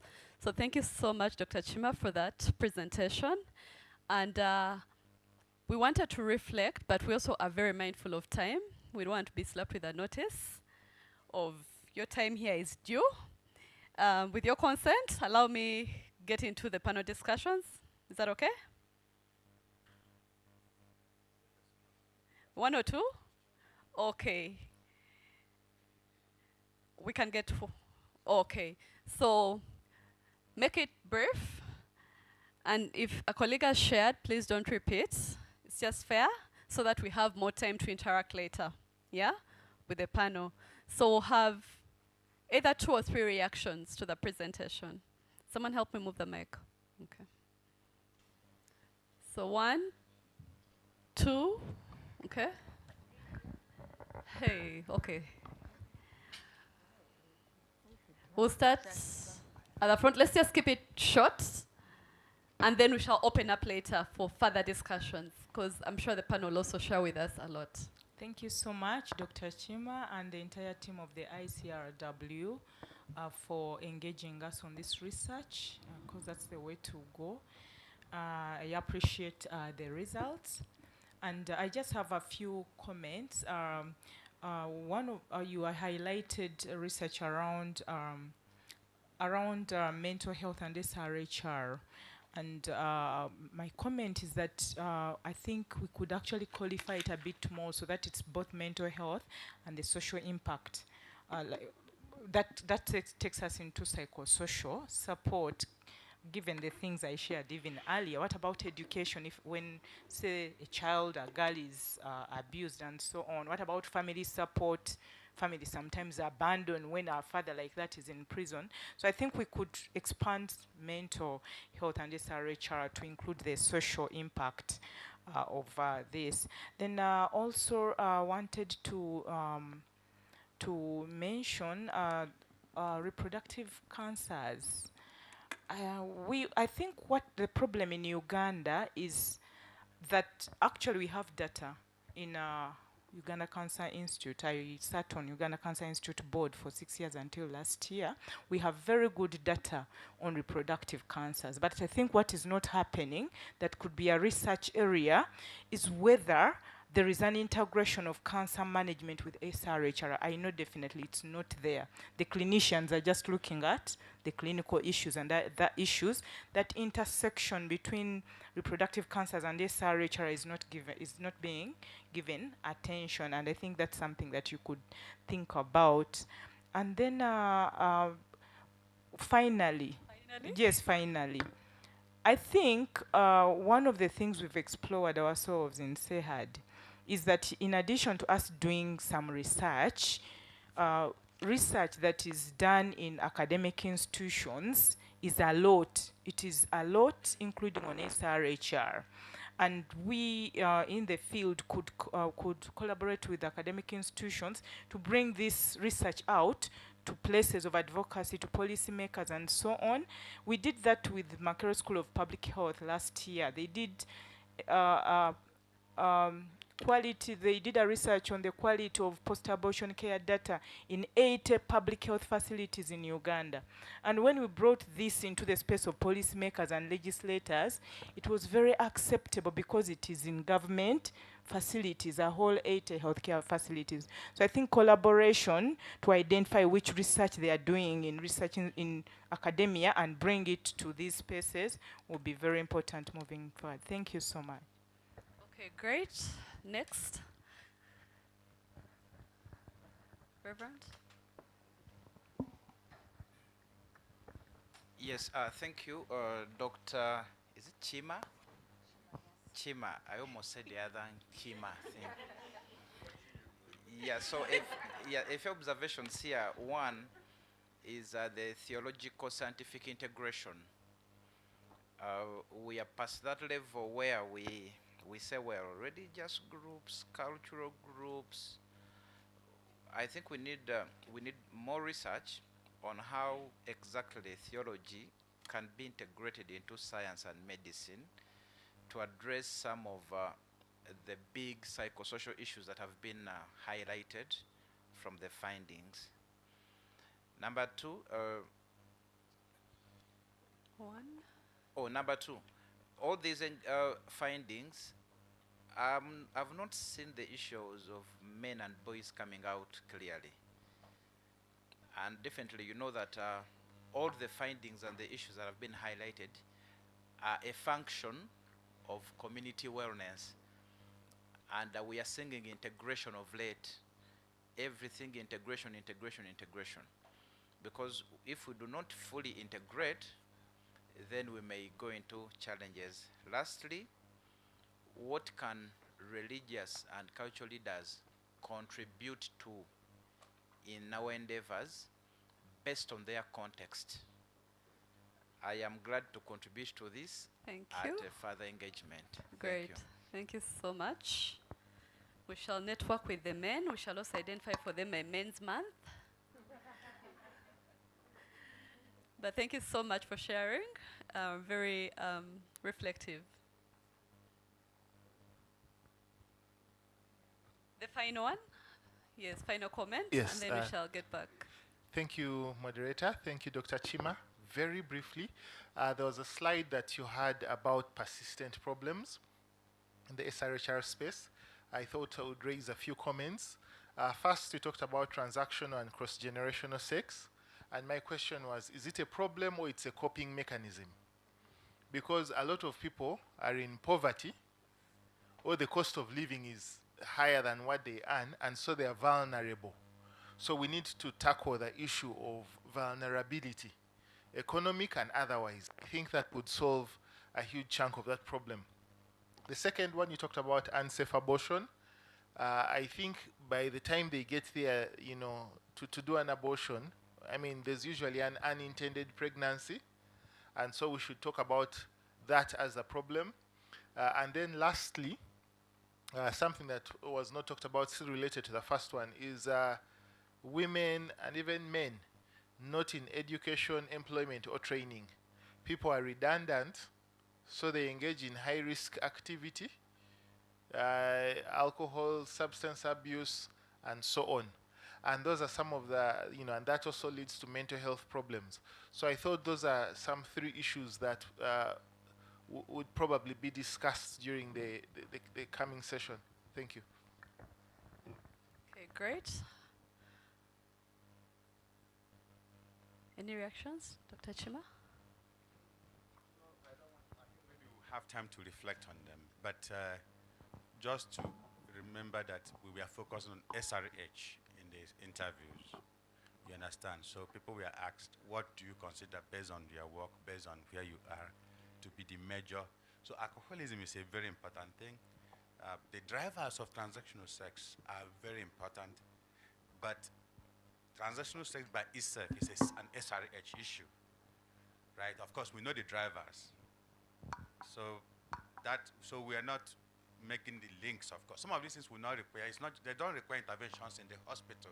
They don't require interventions they require interventions that go way beyond what people, the health facility, like you said, dealing with livelihood issues, of course. We prevent some of these things that we see in terms of, then on self-abortion, of course, we know that unintended pregnancy might be part of it. It's not always unintended pregnancy that is the result of it. Unintended pregnancy can be the result of rape, but that is not our notion of unintended pregnancy. Because it's not. Because if I've raped somebody, let me use myself as an example, and then the presented results in unintended pregnancy, we should recognize that as the result of rape, not unintended pregnancy. Okay, so that is how we approached this. Unintended pregnancy can occur in marital relationships, all right? That may not have involved rape. So that distinction is also quite very important. Yeah. Let's leave the rest. I think we can engage, but all the points are quite very important.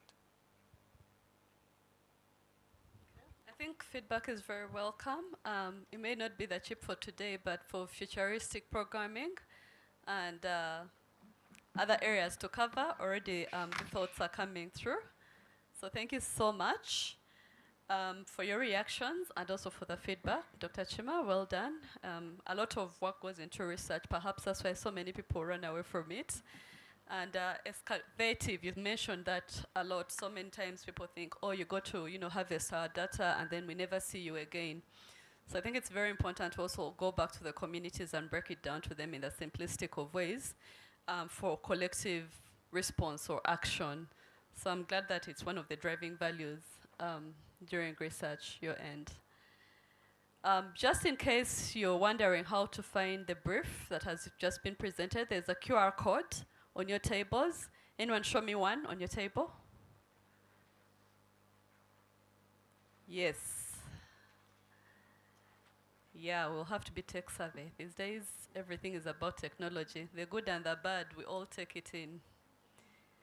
Yes, but just so that you know that you've not lost it, beyond the presentation, you can always catch it in depth from there.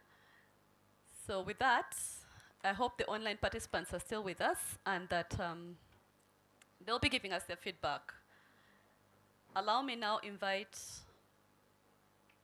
our distinguished speakers or panelists to take the front lines. I was just thinking, we've sat for a long time. Do you want like a break? 2 minutes to stretch? Yes, I think let's stretch. While we stretch, allow me call Bucky Williams to the podium.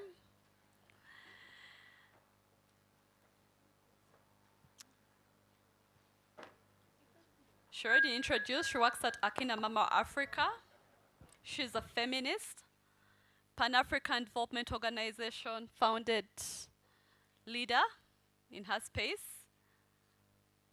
And she works and is passionate about young people and any space that defends women's rights, health rights, young people, protection from all forms of violence. You'll find Miss Bucky Williams right there. Can we clap? Oh, is that another way of stretching?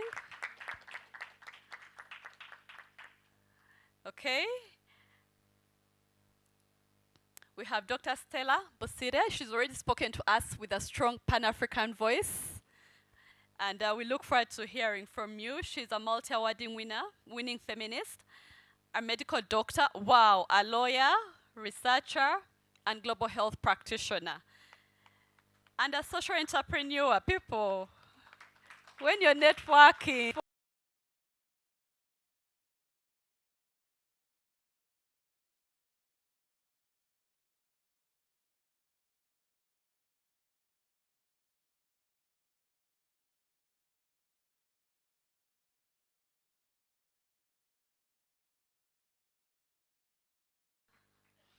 and a former director of family health at National Population Council in Uganda.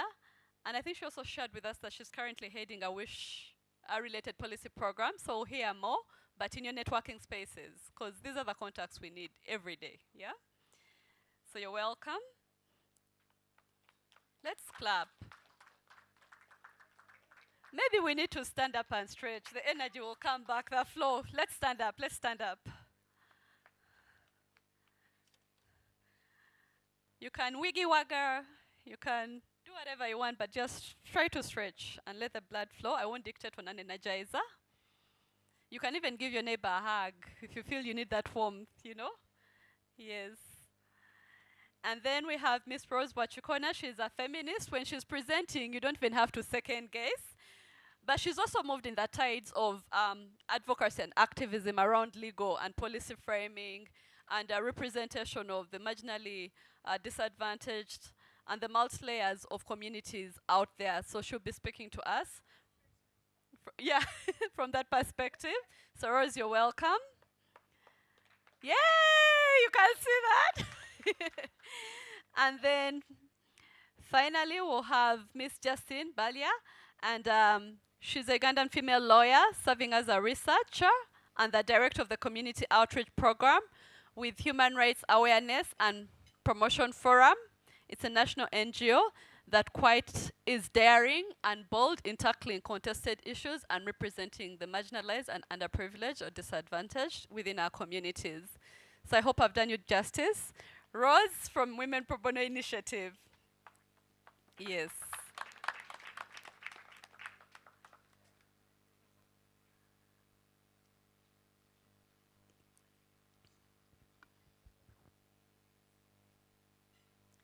We can now take our seats. Maybe breathe in and out and take our seats. Please Please be accountable for your neighbor. I see some seats already staring at me happily. I don't know if it's a health break. When I said health break, we've got a minute to walk out. But please be accountable.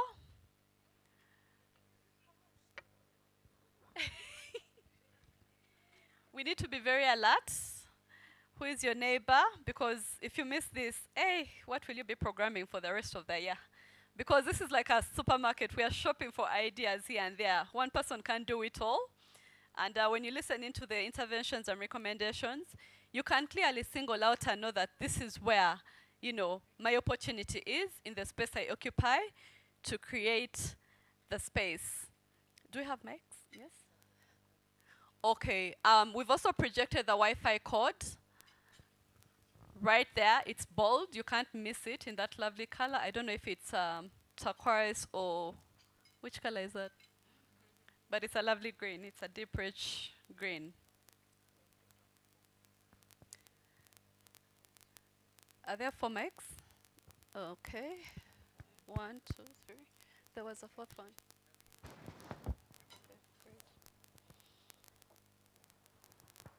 Justin?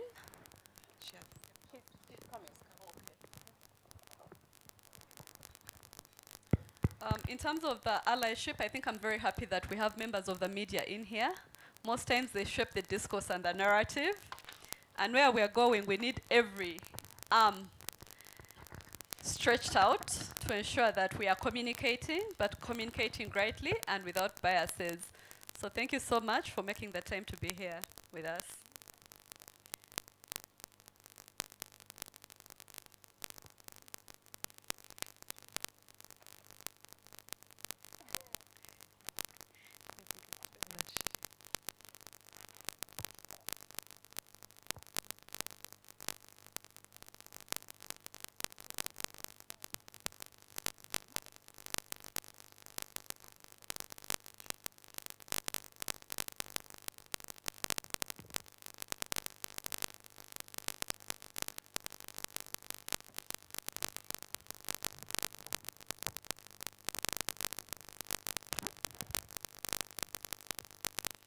Okay, good to go. You're very welcome.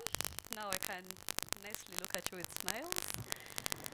Okay, so we've been listening in, I think right from the room atmosphere, in terms of the reflections of the month, what was really standing out. We've also listened to the evidence gaps. And I'm also glad that right before you, dear participants, are faces that have worked tirelessly and not retired in this area of sexual reproductive health rights and women's rights in general. So we're very honored to have you. And this is going to be really conversational and mainly informed by what you see as a frontliner and marrying it into the research, what we can do and what your thoughts will be. Because at the end of the panel, we want to pave a way forward in terms of tangible and actionable strategies that we can borrow from here. So allow me to start with Dr. Stella. Stella from the regional perspective, because we've really listened in from the national perspective in the brief about Uganda's status in terms of the sexual reproductive health rights landscape.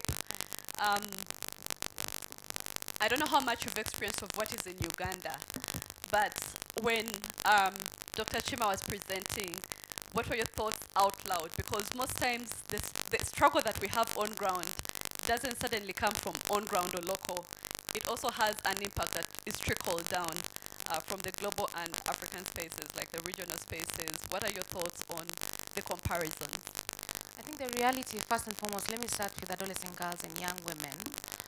Just an extract of what Dr. Chima presented is that this report could as well be presented in Burundi, could as well be presented in Tanzania, could as well be presented in Ethiopia. Over the last 5 years, and particularly the last during COVID, we saw a spike in an increase in reproductive issues around adolescent girls and young women. So first and foremost, we saw a spike in teenage pregnancies. We saw a reduction in contraceptive access to be able to bridge the gap. We saw an increase in gender-based violence within the same demographic group, But we saw an increase in HIV and STIs. And so the triple threat picture within the region really mirrors each other.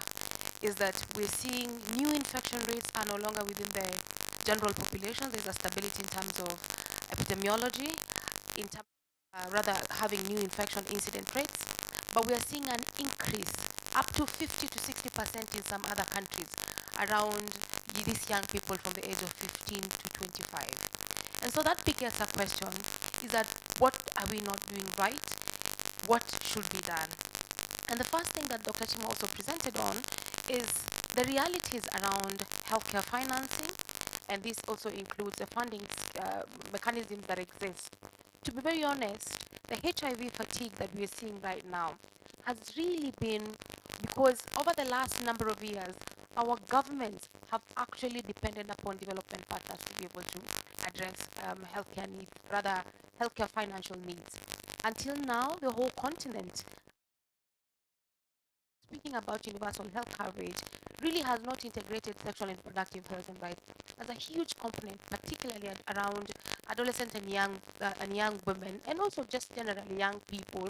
Yet we keep being proud of a demographic dividend in a continent that really prides itself of having more than 75% of young people. It's rhetorical to keep saying that we are a young continent, and yet we cannot be able to address the reproductive needs of these young people within the continent. So indeed, in summary, what Chimwa presented can as well be replicated in the 7 Eastern African regions.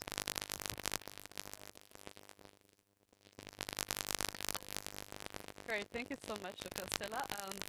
Most times when you're crying and you have problems, you think you're alone.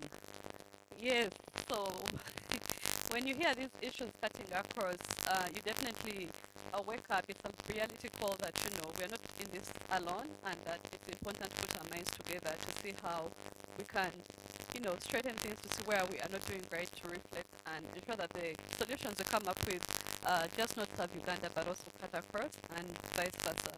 So thank you so much for awakening us into our current realities. The mic will go to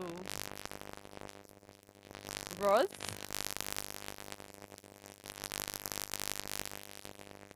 Rose, you've been in these spaces within the national context, you've been in the regional, in the global, but you've also first caught in the reality of the legal and policy framing, not just in terms of creating awareness, but also representation and challenging the status quo in terms of laws that are still hindering us and taking us 10 steps backwards. Yes? What has been your reality when you, from a point of getting a case to the law itself and to your experience with the court system on such reproductive health rights cases? Summarizing it in 3 minutes. Try, I know you're good, I've seen you before. I'll do my utmost best. I think the biggest challenge is the contradiction. So you have law, you have policy, then you also have practice. And there are different things governing those 3 areas.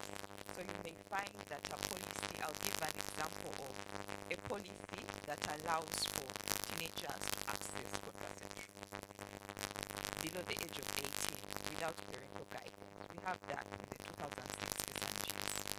The 2012 were withdrawn. Up to now, we don't know what happened to them, but the 2006 allowed for adolescents. And by and large, a health worker would rely on such a policy in order to provide contraception for adolescents who are below the age of 18. But then the practice comes that the Minister for Health goes on national television and says that we do not give contraceptives to children. So a health worker is thrown in quagmire. What do I do? Do I follow the policy? Do I follow the word of the minister? As if the minister is not the one whose ministry produced this exact policy. But then again, you have the law. Now the law, this one is passed by parliament, it's passed by local government, and it's also passed within the constitution through the constituent assembly. It also goes ahead to contradict some of these laws and also the practices. A good example that I can give is the law on abortion, where you have a policy direction, again the 2006 guidelines, when you maternal illness, sexual violence, but also fetal abnormalities. But then when you go to the law, this is not captured. It only talks about when the life of a mother is at risk. So there is a big contradiction. Now when you're going to court, you're trying to harmonize these positions. And now you have to fall back on what they call the discretion of court. So it's up to the judge and their willingness to be progressive, to be able to enforce that particular.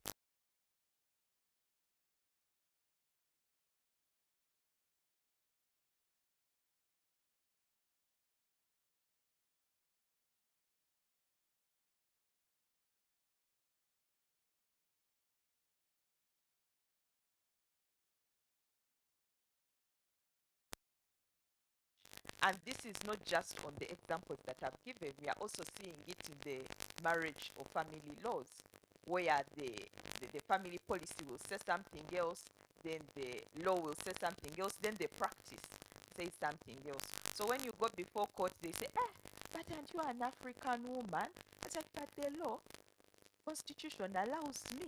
If you can be polygamous as a man, it means even me, I can be polygamous as a woman, equality. Isn't that the standard? And then now the practice wants to dictate that women should not marry more than one husband. So you end up creating hierarchies, and depending on who you're before, then you can either get justice or you may fail to get justice. So these are some of the issues that we continue to face, especially around SRHR. But the other one is around lack of regulation. And this is especially around assisted reproductive technologies. This is a high upcoming area. We have a case where a woman went to act as a surrogate. She's paid 6.5 million shillings at the end of it all, but then she ended up suffering a morbidity. She suffered heavy bleeding. They took out her uterus.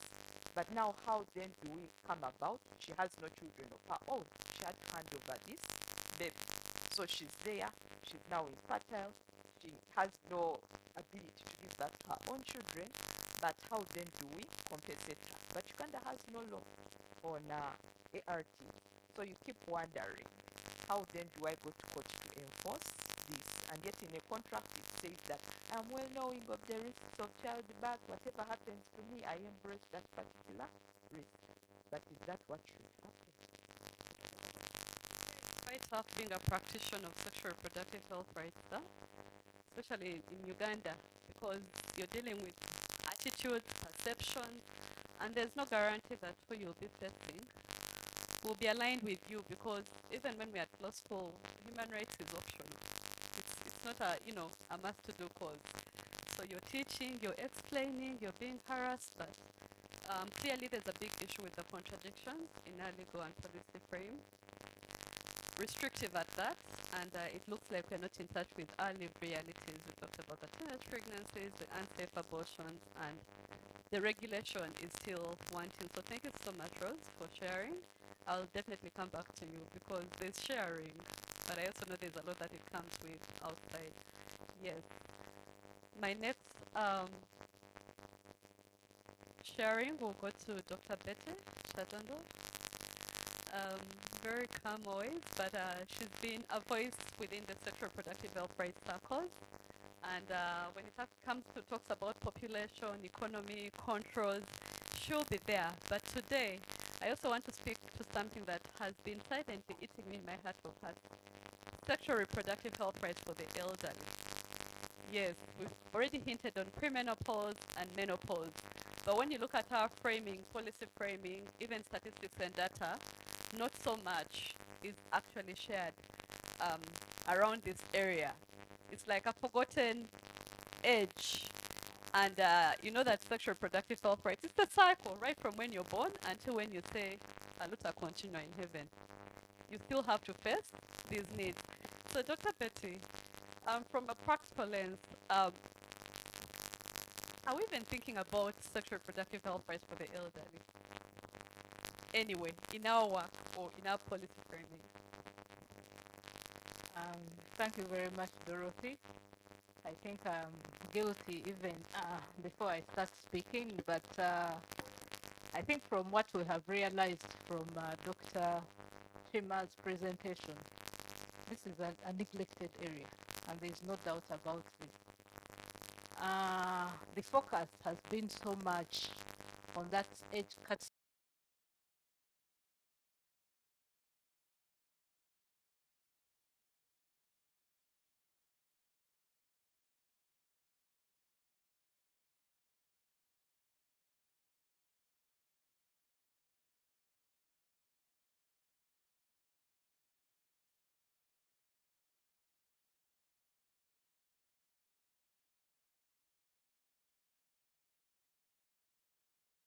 To 49, because that is where we have data and evidence based on the demographic and health surveys, and in our case, the Uganda demographic and health surveys. So I said I'm guilty because I have been in this journey for so long, but I have hardly had discussions on sexual reproductive health rights for adults. And when I was invited to speak about this, I actually had to do research. So what I'm going to speak about is what I'm just emphasizing the point that Dr. Chima has made to us, that there is no evidence, there is no data, there is so much that is lacking in this area, and there are many reasons why. One is something that has already been discussed. How do we perceive ourselves, our bodies, when we get into that age? How do we look at menopause as women? How do we look at andropause? Okay? This, even mentioning the terms, is, it is scary. It causes a lot of stigma, it causes a lot of discomfort and many times when women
doubt about this.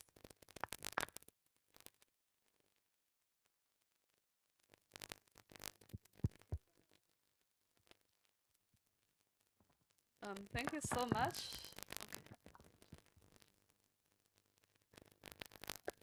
The mics are trying to go on strike, but we shall strike.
So thank you so much for highlighting this need, and it's definitely a home carry-on point. I'll go to Bouquet Williams. I think for me, it's the area of, we're talking about sexual reproductive health rights. We create a lot of awareness around these areas in different layers of communities and diverse persons. And when we're hearing about this, we think it's easy access off the counter. But oftentimes we know that sexual reproductive health rights comes with economic burdens. And for me, I think it's something that we just need to reflect on from your perspective. Are we wishfully thinking in terms of talking, or are we actually doing something in terms of access? What are your thoughts? What have you seen on ground around that? Thanks.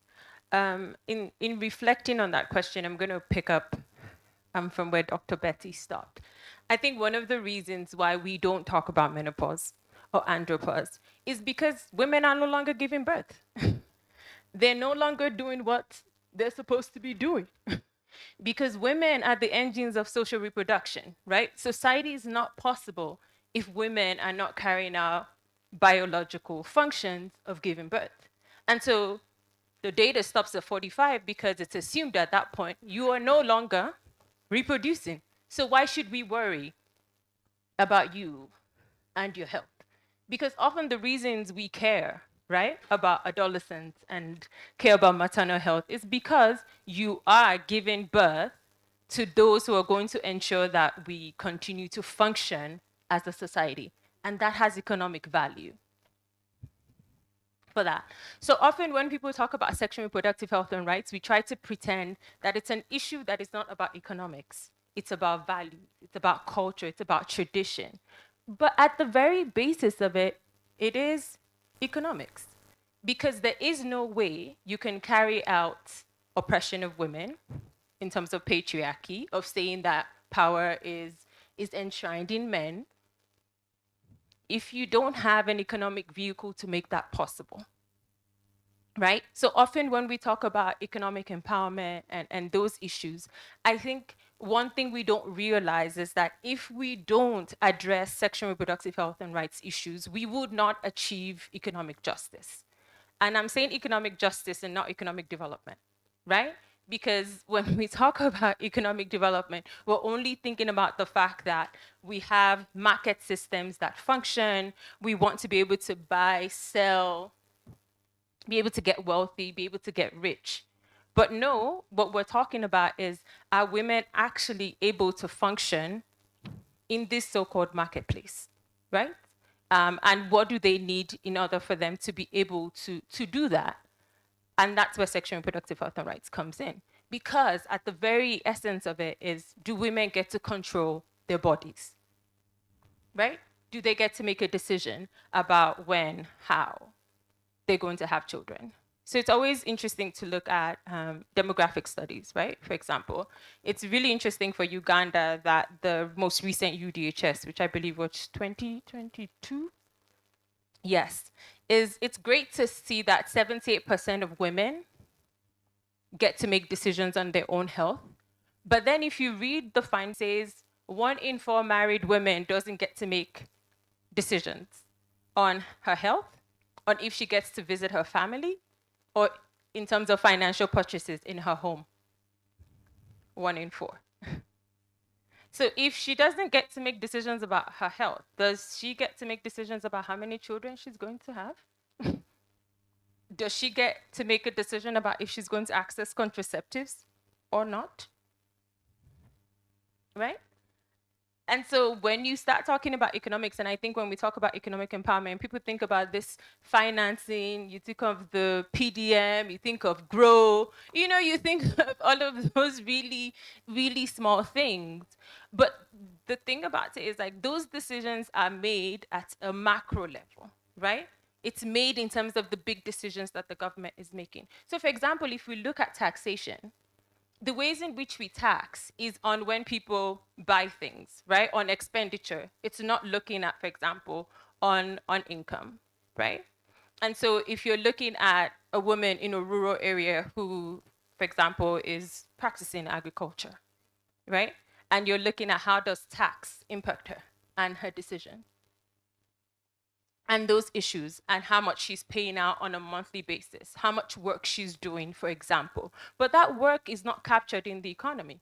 It's not seen. It's, as we all argue, as feminists argue, it's unpaid care work. It's not seen as economically valuable. And Professor Tamale, who we all love, always gives an example of Okelo. Okelo works at a factory and makes $100 a month. And for that, Okelo is going to use it to raise his family. But the thing is, can you really sustain a family of 4 or 5 on $100 a month? The only reason you can do that is because Okelo's wife has a patch behind her house where she grows vegetables, right? To use to raise a family. She makes sure there's water in the house. She makes sure that the house is clean and all of those things. And if she doesn't do that, Okelo would not only accept $100. Most of the women here, even though they're EDs, program officers, privileged, you will still go home and do homework with your children. You will still go home and cook for your husband. Some of you will. Maybe some of you have a caregiver, you know, who you pay. All of those things are all parts of the economy. And it's quite important to pay attention to that because often we want to separate sexual and reproductive health and rights from that. But we would not have a functioning economy if women, not just in this room, but those in rural areas, do not subsidize this economy through the work that they do, either through social reproduction or even through the economic value that they provide in their homes and outside of their homes. Thank you so much.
So perhaps it's an area that we really need to look into, but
in my opinion, completely irrelevant.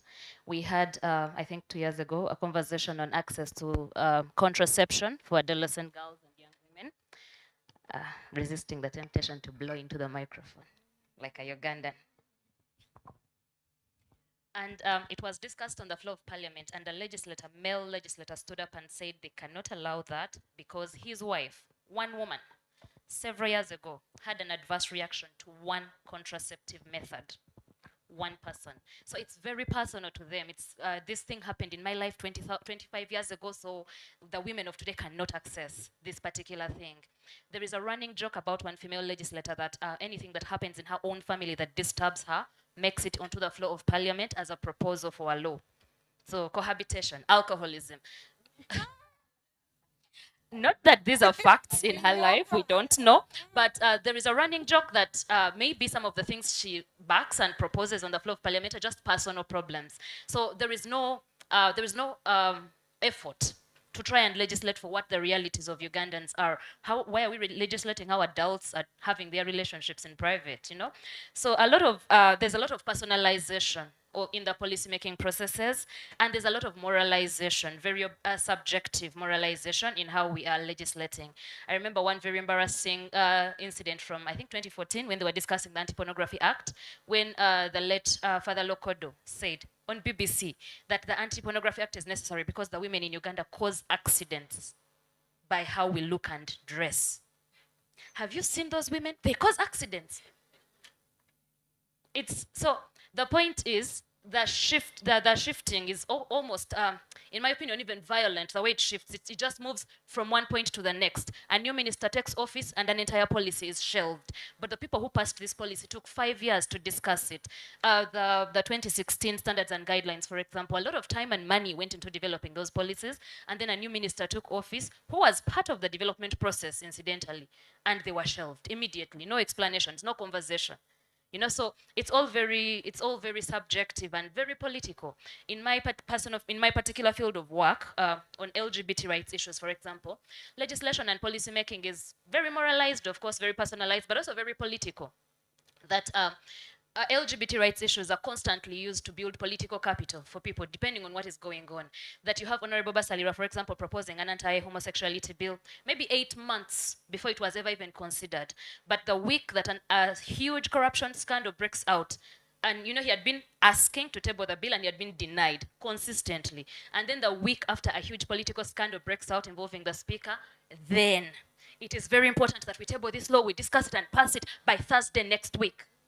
It's very urgent now. It's the only problem that this country is facing. So it's all very political. It's all, every time, you know, we want to have a conversation about maybe elections, about election monitoring. Oh, now the homosexuals have attacked. The homosexuals have, you know, so it's, what I'm saying is that it's difficult to say for sure what the policy landscape is going to look like for SRHR, for abortion rights, for adolescent girls and young women, because it's still too subjective to the personalities that are sitting in these offices.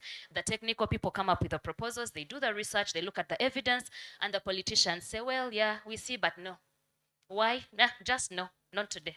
You know, and that's just disturbing. It's frustrating because you don't know what to expect. And it's the same thing Rose was talking about this even in the courts, that sometimes you actually have a law, like for us, we do a lot of work on legal aid for LGBT people, for example, and you go to court and you have everything that you need to get bail for a client, but just because the client is a known gay man, the magistrate will look at you and say, those sureties are not substantial enough. Go bring like a doctor or a teacher. But those sureties are the client's parents.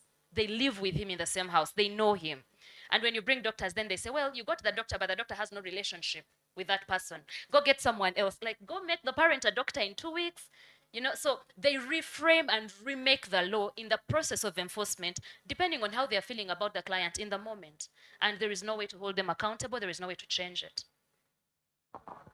Wow, thank you so much. I think you make very interesting points, but especially not promising what the landscape looks like, because we're also confused.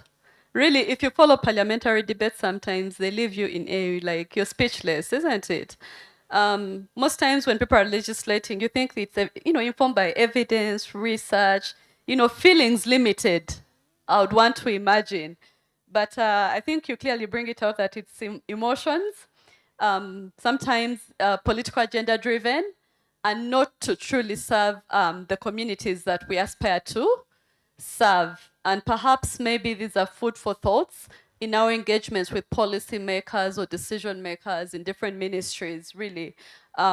What is the agenda like when it's policy and legal framing? How do we tackle this from feelings limited kind of like angle? Because in the end, they are actual people that suffer the consequences of such emotionally triggered or politically driven agenda lawmaking processes.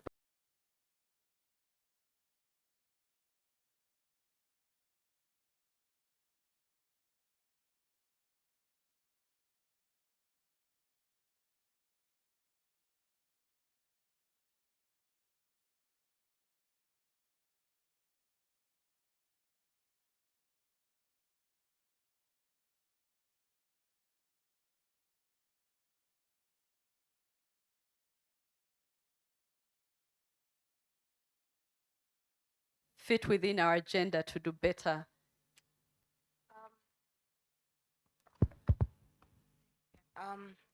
Thank you. So as you're asking the question, the first thing I ask myself, what brings us together as a Pan-African in terms of women's health? And this touches all the way from young people. And I'm very particular around women's health. And I know there are men who will ask, what about us? At this particular juncture, I want to speak about women's health because of the burden and the cost to you men, to us, and to the government. We already have a low-lying fruit that tells us what needs to be done around women's health in the continent. It's called the Maputo Protocol, first and foremost. The second thing, we have conventions, international conventions that guide us how we are supposed to do this, CEDAW. Then we also have soft policies, soft global politics that we are part of. The other day, generation equality. Now, Beijing plus 30. Many of us here are from CSW. That's the second thing. That's the other low-lying fruit. But when I localize it at our level, the question I keep asking myself is that what is the economic cost to cervical cancer in Uganda? What is the economic cost to gender-based violence? What is the economic cost to defilement? What is the human capital loss? The moment you start putting those numbers, you realize that while we want to bury our heads in the sand, is that we are bleeding as a country. The money that is supposed to develop our other social infrastructure, like education, like roads, strengthen our food security, is literally being absorbed, responding to these health issues that could be prevented really at an upstream instead of being reactive at a downstream. We are now talking about menopause. Menopause has been with us for a long period of time. We are now talking about infertility. We've had innovations around IVF. But these are very exclusive interventions. As a clinician, I'll tell you, if you do not have $10,000, forget IVF. The failure rate is as high as 70%. And so you have to try multiple times. Every time you try, you must have $5,000. If we can democratize IVF into our government facilities and ensure that we have expertise within our government facilities, what does that do? It subsidizes. So for those women and girls who desire to have children, then they are able to access these services. Wakili has spoken about surrogacy and the legal challenges that come with that. How about we legislate? And we don't have to legislate as Uganda. We can legislate. Here, we have such technical power and put a bill in the ESC because it's a human rights issue. And collectively in the region, start pointing out about this is actually a huge need. A lot of our young people right now are experiencing endometriosis, adenomyosis. We are losing them. PCOS, polycystic ovarian syndrome. What are we doing? There's no invention or even investment in research and in development in these health issues. And even when there is, it's actually completely farmer facing. So it's a commodity and it's an intervention that is very expensive.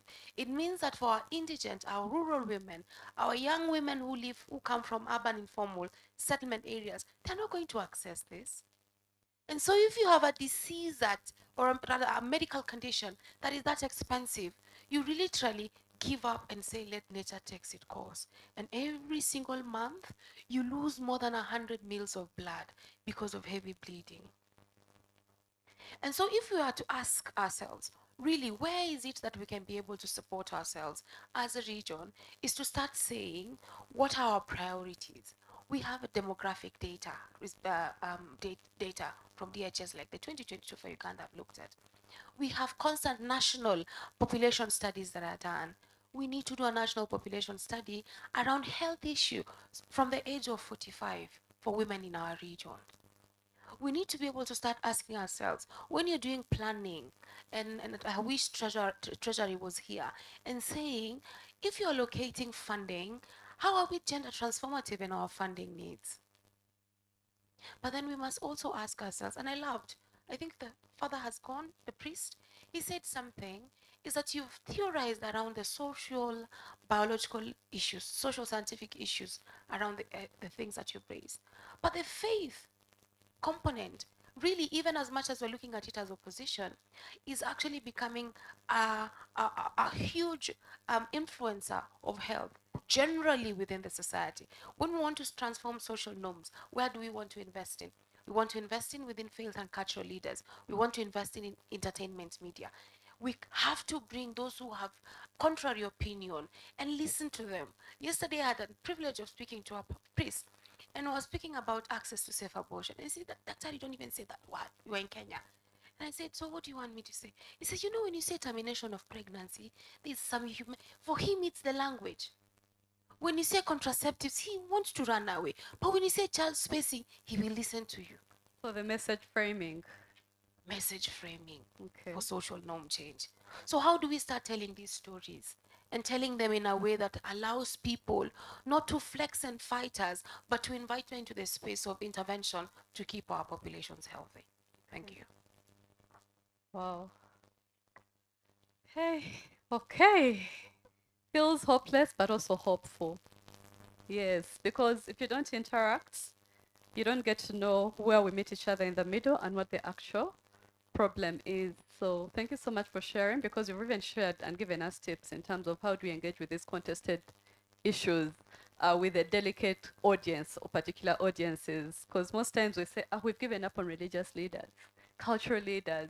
Yeah, they're far, far, far. We say that opposition, they're always against us. But at the end of the day, decisions won't be held, policies won't be passed without engaging with the different groups of persons. So how do we soften the ground for us to be constructive? And that takes me to Rose now. Okay. I think we've touched a bit about the norms and the mindsets and how they influence the law-making process in our country. And right now, as we speak, there's a lot of pushback, definitely. You can tell that there's a lot of regression around sexual reproductive health rights movements right now.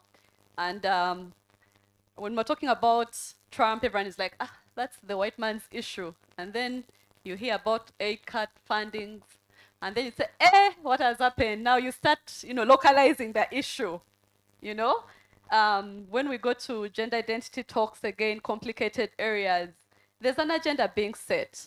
And it eventually has a trickle-down effect, even to us locally. And I think for me, this goes to now the question of that influence in terms of this opposition and the way it affects the progress that you're making. Because I know there are different cases in courts of law challenging certain status quos on certain issues that you will amplify. So how are these linkages affecting the future of sexual reproductive health rights gathering, collective action? Yeah, so what I know for sure is that currently we are fighting an ideological war. The way Uganda was constructed, was set up, of course, by the colonialists way back in 1962, but there was a value system that we embraced. At that point, we imagined that that value system was human rights. So we're like, we are leaning on human rights, we are leaning on democracy, I don't know whether capitalism, yes.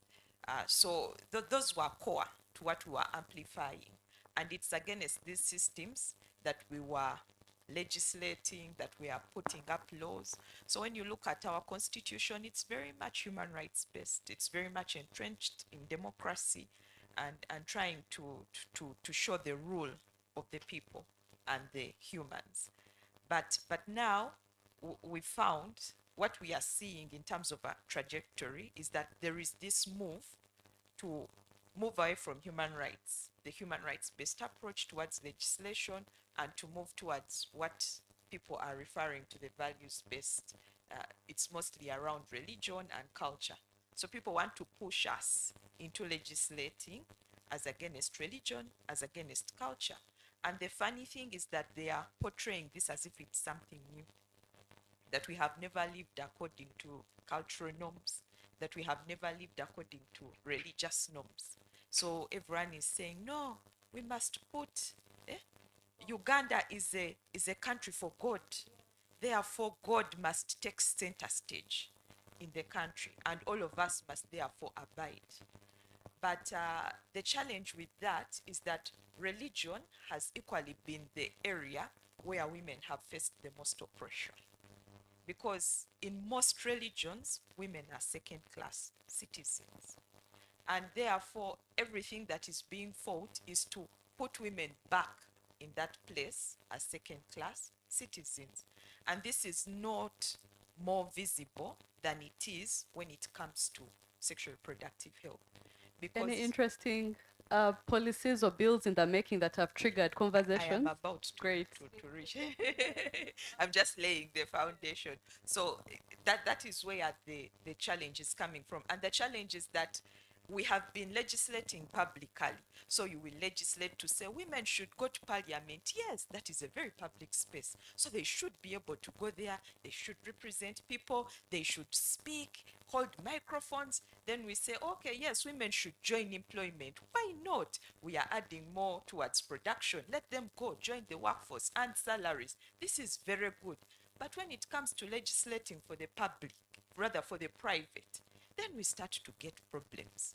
And when we are talking about private, we are talking about the places where people wield authority over themselves, where they express their full autonomies.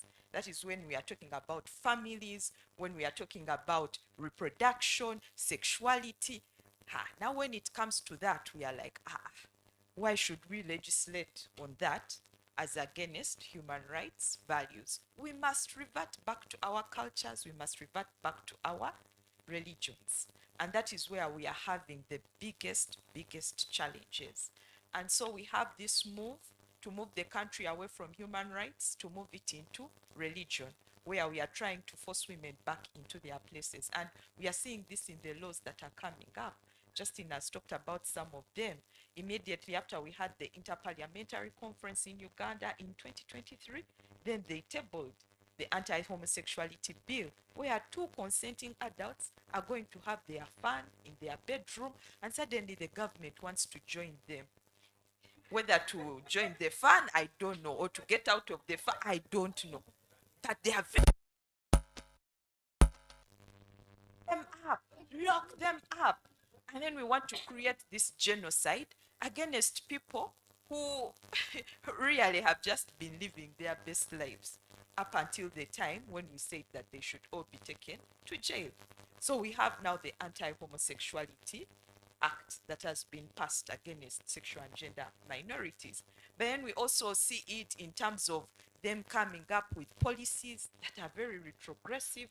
Recently, the Ministry of Education, not recently, it was in 2022, they launched the teenage pregnancy, management of teenage pregnancy girls in school. And they are saying, every girl, as soon as you step in school, you must be subjected to a pregnancy test, first and foremost. The second thing, when you're found to be pregnant, kindly be put on mandatory maternity leave for 1 year.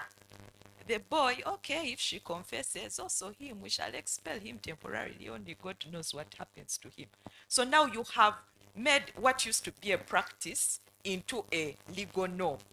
And when you make it a legal norm, it becomes enforceable. So where schools were allowed to keep pregnant girls in school, because Ministry of Education has passed a policy, now all of you must mandatorily test pregnant girls. All of you must mandatorily expel them from school when you find them to be pregnant. All because we want to uphold these so-called religious norms, and we are putting them within our. And now you see them also coming into court systems. We were with Fatia the other time when I used to work at SEHAD, and we were arguing the case that was challenging the ban on sexuality education in court, which was decided by our beloved Justice Mugambe, despite all the problems that are happening to her right now. But it was a good decision. And who joined on board? They were anti-rights organizations, and they are here arguing in their court case that sexuality education inherently teaches children bad manners, that we are going to teach them how to masturbate, we are going to teach them about gay relations, they are going to all become homosexuals, start aborting children, like all manner of things which are not based on evidence. So there is a bit of a problem in terms of the ideological war, and I must admit that currently the people who are pushing for a values-based system towards legislation seem to have the upper hand, and we are losing ground even in courts of law.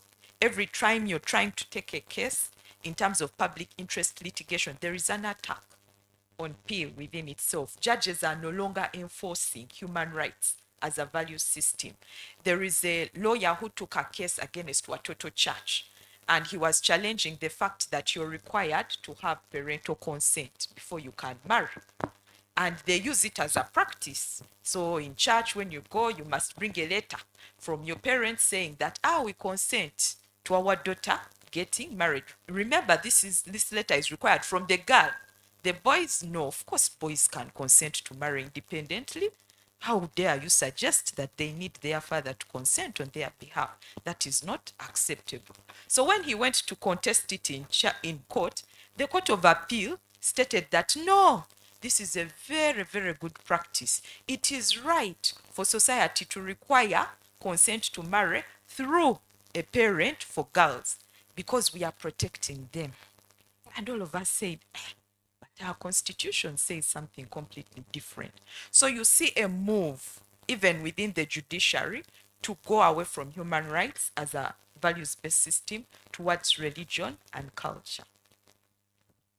Thank you so much. While you're giving us the challenges and the issues around perception and the attitudes, I know that you've still registered some wins along the way that you could share with all of us. Yes, what are those tactical, you know, and I'll come back. So just for you to hold it, because I know we are remaining with some few minutes to wind up, but I don't want us to leave here feeling like all hope is lost.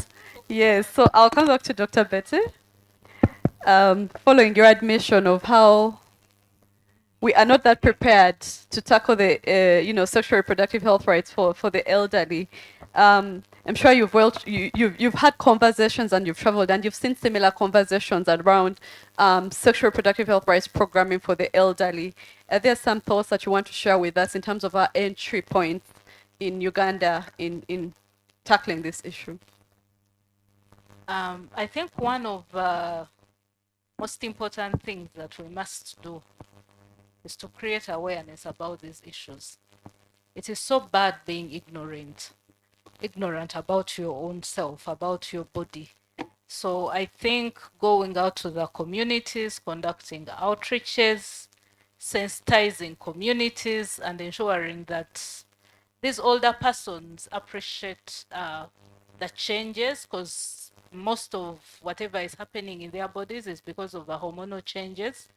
Then they will be able to not be ashamed about what is going on, not to feel stigmatized, but to look out for services. And that will create demand for these services. And therefore, as a government, as a Ministry of Health, we should be able to stand up and provide these services. If this doesn't happen, we are going to live where we have been. But also, it is important for us to ensure that investments in these areas are made. And I'm glad the National Planning Authority is in this room. These are areas that we have ignored for quite some time. And like I said, we are to blame. But I think it is high time we started talking about these issues. And we are also seeing increasingly our life expectancy is growing. So there is no way we are going to ignore some of these important aspects about the people that have served this nation and we are not serving them back. So it is pertinent that we address the issues from giving information, engaging the communities, ensuring that we invest and integrate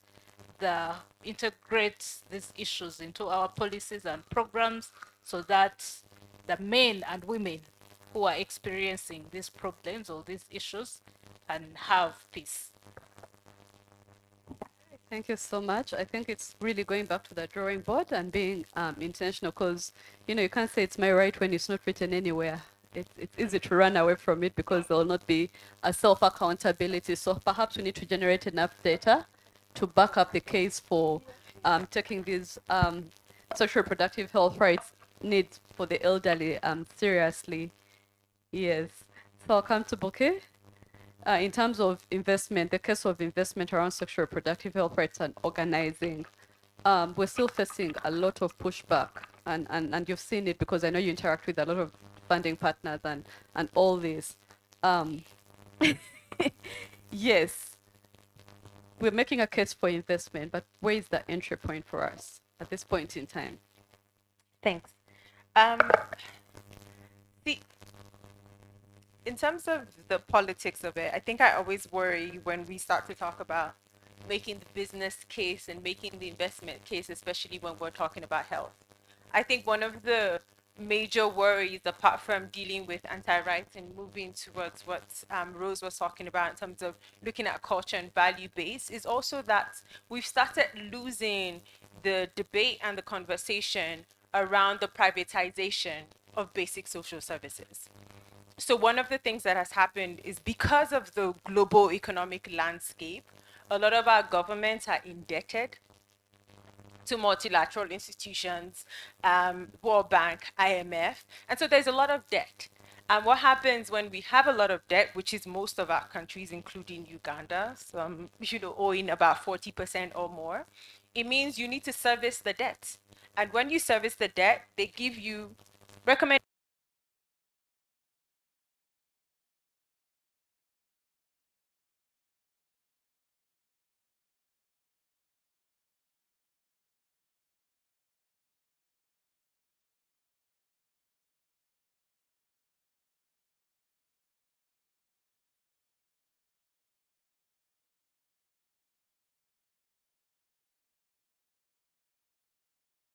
Closely with the private sector.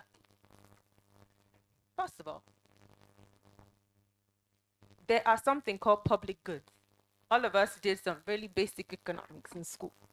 There's something called public goods, which means it is the responsibility of the government to deliver on them because it will never make market sense to provide it as a product. Education can only be provided at scale. Health can only be provided at scale. Often the reason we're even talking about menopause, it's now because you can sell women things. You can sell them hormone replacement therapy. You can sell them vaginal creams. You can sell them weight loss things, right? That's what's justifying a lot of it. Because when erectile dysfunction was an issue, there was already a market for it and provided in terms of that. So the thing about it is we need to go back to that deeper understanding of the fact that some things are public goods and we cannot financialize our way out of providing health for citizens or providing education for citizens. And that is one critical thing that I think is an entry point that we all need to start talking about. That even when we're talking about the role of the private sector, it needs to be clear that the private sector cannot make a profit. Because if you don't have that conversation, recently Oxfam and then also Bloomberg put out an article where you were seeing people literally being held hostage by hospitals because they couldn't pay. right? And we keep hearing those stories. A woman gives birth, they won't discharge her because she can't pay. A Boda Boda guy suffered an accident, you wouldn't treat him because he can't pay. You know, what does that mean? So for me, that is one thing. The other thing is like we do need to look at our taxation systems. Another thing governments are being recommended is that we need to tax. So you do VAT tax, you do payee tax, you do NSSF, you do SSF, pension, housing fund, all of these things, and it's coming out. But the question then is, who is getting taxed more? Is it those who are the highest earners who are getting taxed? Is it corporations who are taking money and resources out of the country? Are they getting taxed? At least now we know there's a UN tax convention that is being pushed by a lot of African governments to ensure that governments who do businesses here are able to at least keep some of the resources also in those countries. And those resources can then be used to provide public services. And I think that's something we all as organizations, no matter if you're working on SRHR, GBV, whatever it is you're working on, we all need to start doing advocacy around these issues in particular as well. And I think that is something very, very important. The other part that I think is also important for us to pay attention to is that in many workplaces, it's not safe for women, also for some men who get harassed or who face violence. We know that Uganda has signed the ILO 190, which is about harassment in workplaces. I think that's something we need to push the government to actually ensure is implemented, right? Because we know that a lot of women face that level of violence and makes it difficult for them to get decent work, decent jobs. But also that we need to look at what is it that women outside of the formal sector are also facing. Because I think women in the informal sector are also facing violence, even from state actors, right?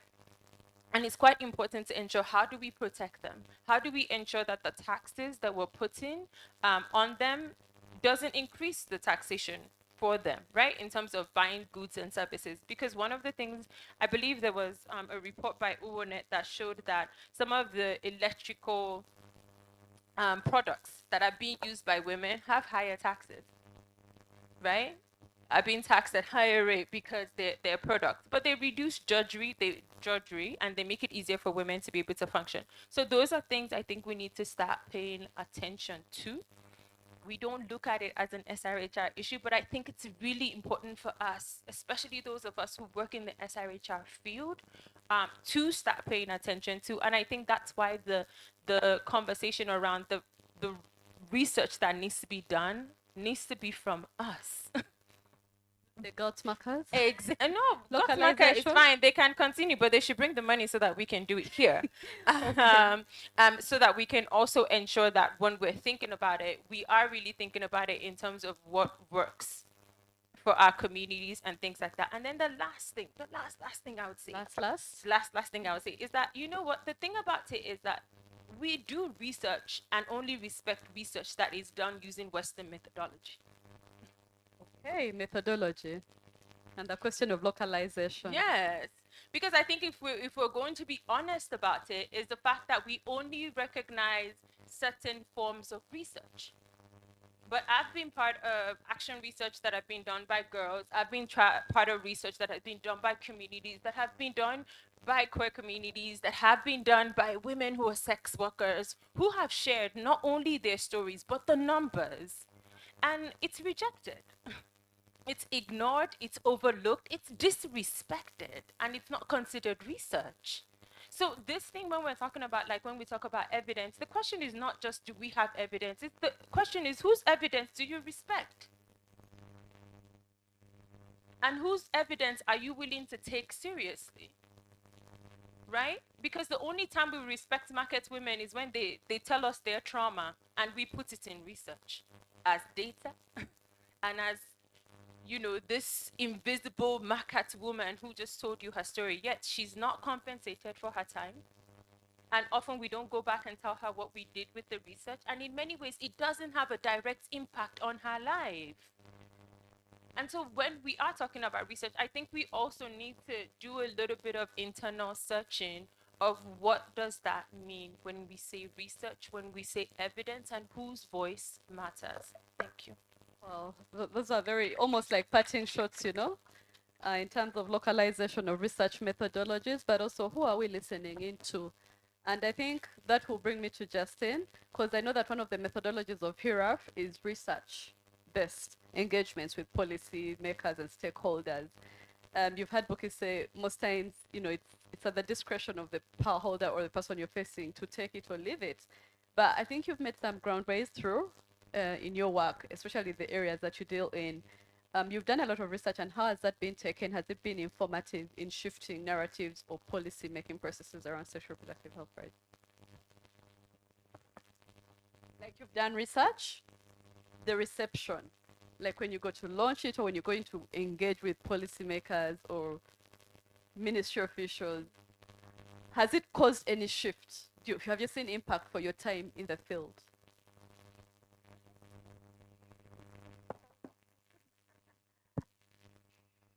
On LGBT issues, entertaining thought.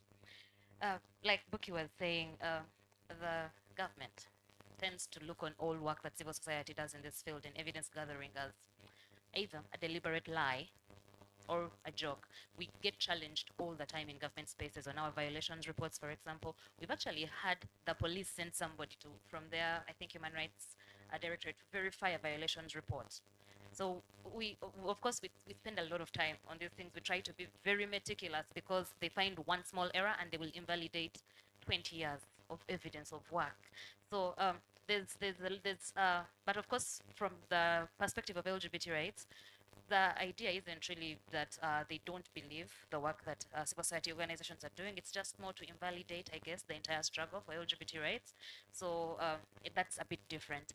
But it's also very true that the research work that we do in civil society is actually helping to shape programming, at least at the technical level, in ministry spaces, in policy making spaces.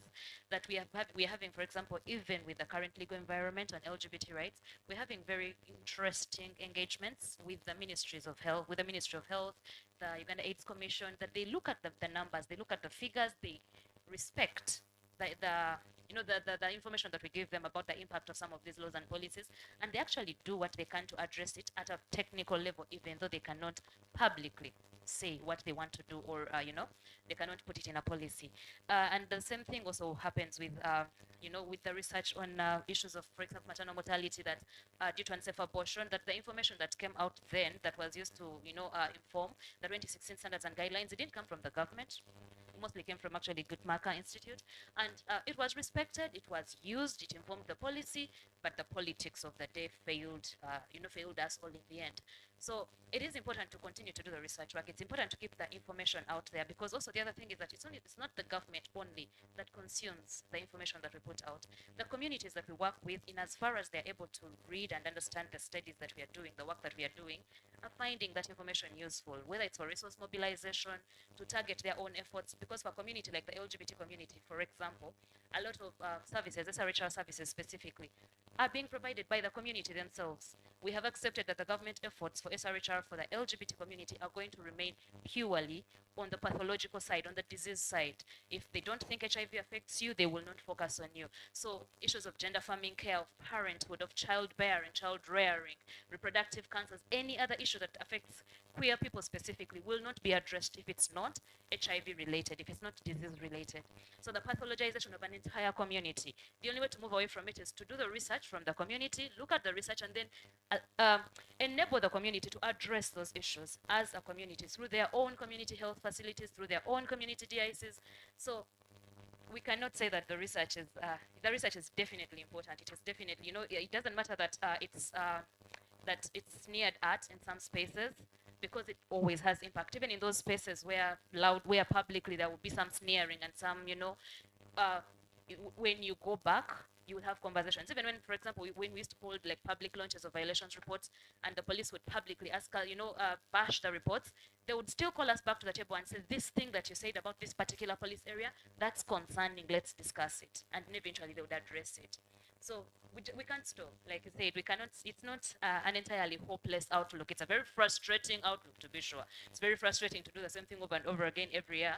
But every once in a while, something really good comes of it, whether it's within the communities themselves or from the state, or even through other civil society organizations. We consider it a triumph when a mainstream civil society organization that's not ordinarily focused on LGBT issues takes an interest in a specific issue of SRHR for LGBT people, for example, and does something about it. Because that's also important. You know, what's the word? My English bundles have expired. Synergizing, you know, drawing on their expertise in other fields to support a movement that is so structurally marginalized and excluded in every other way. So yeah, the research work really, it does need to continue.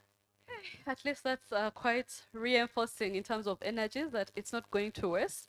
Somewhere, somehow, there'll be someone picking it up and it will be still informative, whether good or bad, but it will be eye-catching and eye-opening. And I think I like that you talk about queer social reproductive health rights and what's on ground, because oftentimes mainstreaming such services is always underlooked, but it's also like an eye-opener that maybe we need to shift in terms of funding.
There is no one harmonizing space where you can say, okay, I want to look at maybe data of this. You have to scour the internet, call friends, what, like, it's so scattered. They, centralizing it would be a good thing, and I think that is one thing that Ahaki is trying to do. Maybe Nimrod can talk to that later, but I think that is where the biggest issue is. The thing that I'm going to take forward, I think, in terms of the persistent SRHR issues, you know, I've looked at the invisible, the visible ones. I had never really considered the emerging and then the persistent ones. And when I looked at that, like, why is that teenage pregnancy still a thorn in our side? FGM, we are still having that conversation up to now. So I think for me that was a takeaway from to create that distinction. Amazing, thank you.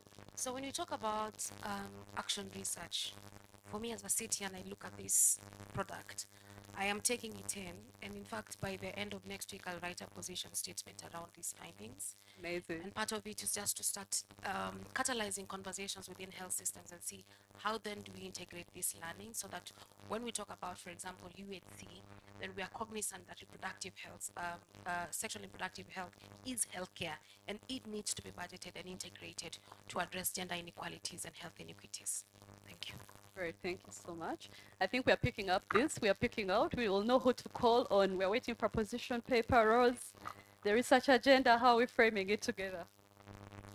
Thanks. I think this research definitely was very useful, and I'm surprised she didn't mention it. But one of the things Stella and I discussed last year was the fact that when we talk about abortion research, a lot of it is not from us.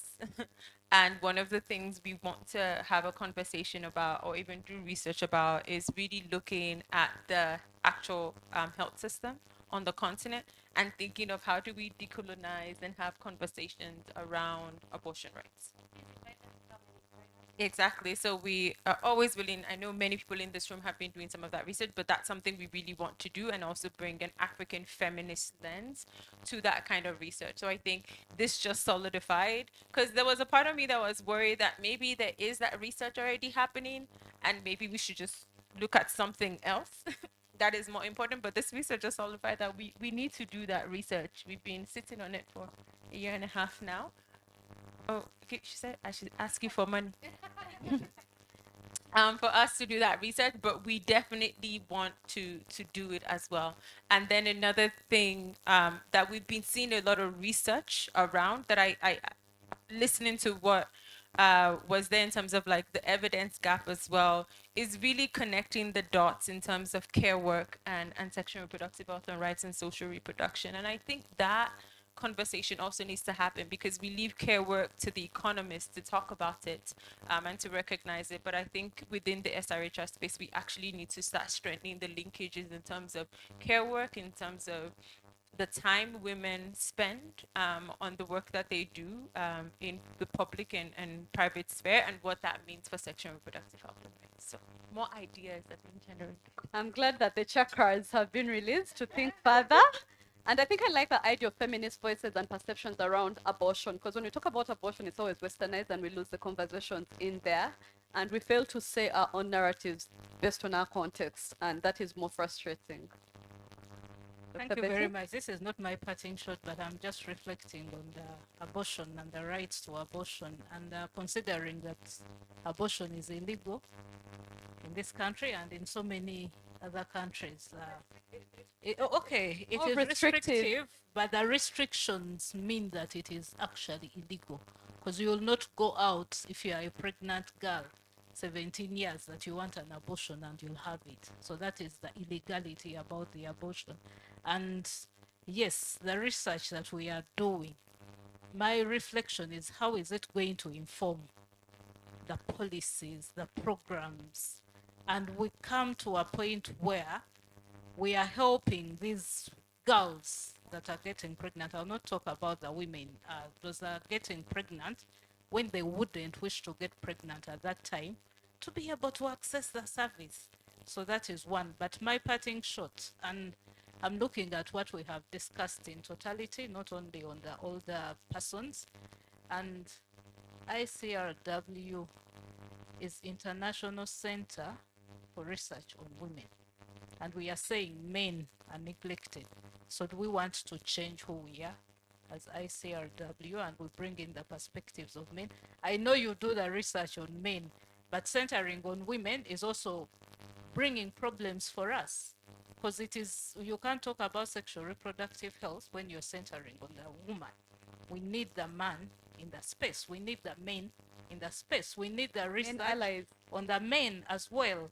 And then finally, for me, on the older persons and their sexual reproductive health and rights, I think it is time we went out to the communities, to the parliament, and we looked out for who is championing these issues of sexual reproductive Mapping. health and rights for adults, because it is an area that has not been tackled, and going to the communities but having the champions lead the advocacy will help us achieve so much. Okay. Because a lot of people think women living with HIV related law. So they doing actually a lot of really interesting work around aging and what it means for women living with HIV. So I think that's something. Okay. I mean, like, there's always a start point, even when you're building movements. The HIV movement did a lot in terms of organizing, and I think a lot of us picked on from there. So I think it's a good tip for us in terms of HIV and aging, because it's not bleak. We have to start from somewhere. If not, someone has done something before that is similar, and we can definitely learn from or lean in. It's no crime, it's sharing and making it a bigger issue for all of us. Yes, Justin? I think I'm going to align myself with what Buki said. So many thoughts from this space, so many ideas. Thank you so much, ICRW, for organizing. There's always so much to learn. Personally, I am feeling a little bit inspired now by what Dr. Stella said. We need to that about the reframing of our approach to religious and cultural spaces as a source of support rather than opposition, but also what Buki has been talking about how we approach research as African researchers on issues that concern our communities. So looking at community-driven research, looking at research methodologies that speak to the realities of the communities that we are working with. And of course, I am very now curious and interested in the economics of SRHR, so I will definitely be stalking you. Thank you very much in advance. It's been an interesting learning space. I always like the fact that we learn so much every time we meet with other people who are even doing the same work as we're doing. There's always so much more to learn. There's more to see. Thank you so much, Dr. Chima. That was a very interesting, eye-opening presentation. Okay, a round of applause. It's not easy being on the spot, and when you have a moderator like me that is also impulsive in questions, reworking it, but sometimes it's just to encourage raw thought processing. So thank you so much for giving me your time and the audience. And I'm sure that we've not left the same. All of us, even me as you are taking notes, because it's a market. We're shopping, right? And also learning. So you've been amazing. You can gently take your seats back as we clap.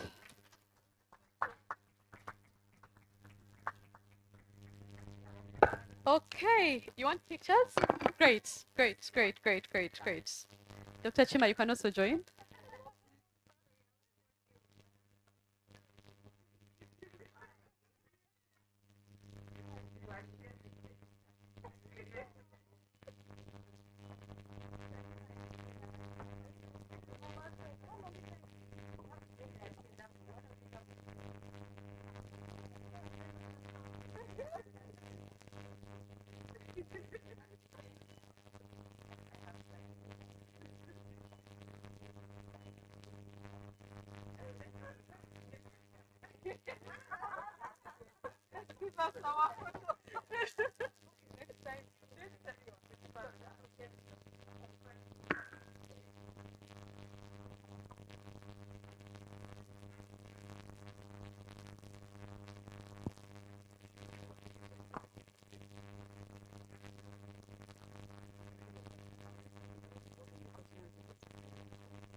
Okay, I'm pretty much sure that the discussions left us thinking. Some of the discussions, we could have ideas on what we're already doing in our respective spaces, but also to just say that we have Ministry of Health in the room, represented ably by Dr. Alan Kasozi. Yes. I was worried that we'll be speaking to ourselves, but it's good when you know what's happening from the Motherline Ministry on the area of discussion. So I don't know if he's been able to grab a drink at least, but you'd bear with us. Either we take in reflections or give him a chance to also share what the ministry is doing for us as women and girls in the sexual reproductive health rights lens. Do we get feedback? Do we listen in from Dr. Alan? We listen in? Okay, these spaces are good for interactions and accountability. So Dr. Alan, you have the floor.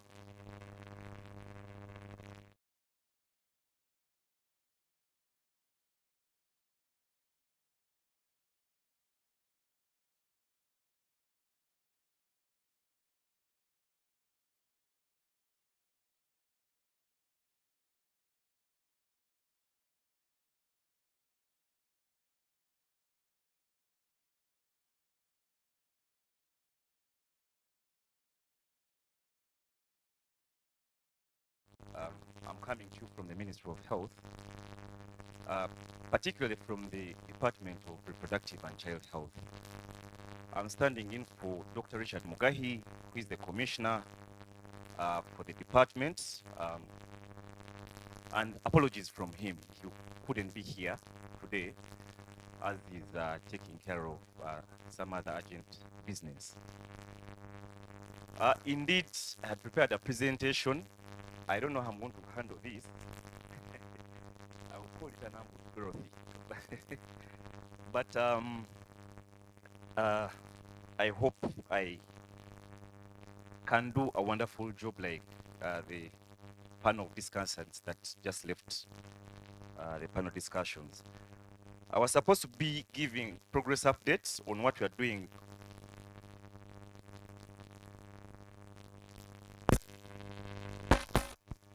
And, I hope I can do that in the next 3 or 4 minutes. So, from us, the Department of Reproductive and Child Health,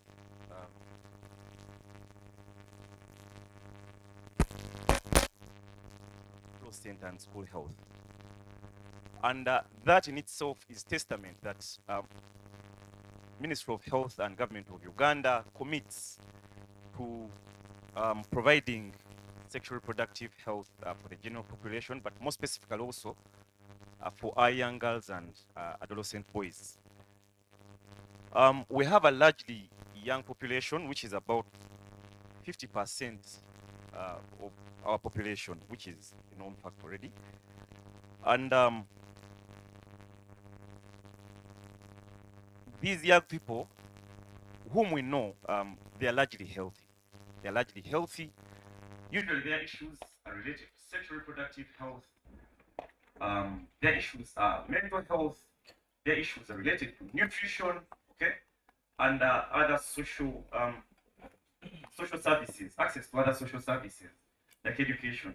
So we are committed to providing these services, and as such, most of the work we do is to enable us to achieve good sexual health for these young people.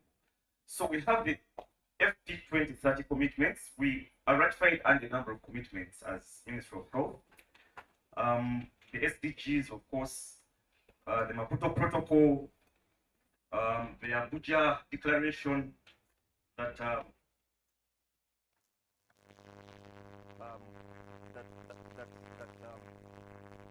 where government is providing the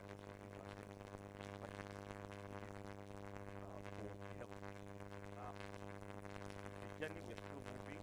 I think as last year we reached about close to 10%. But when it comes to the FT 2030 commitment,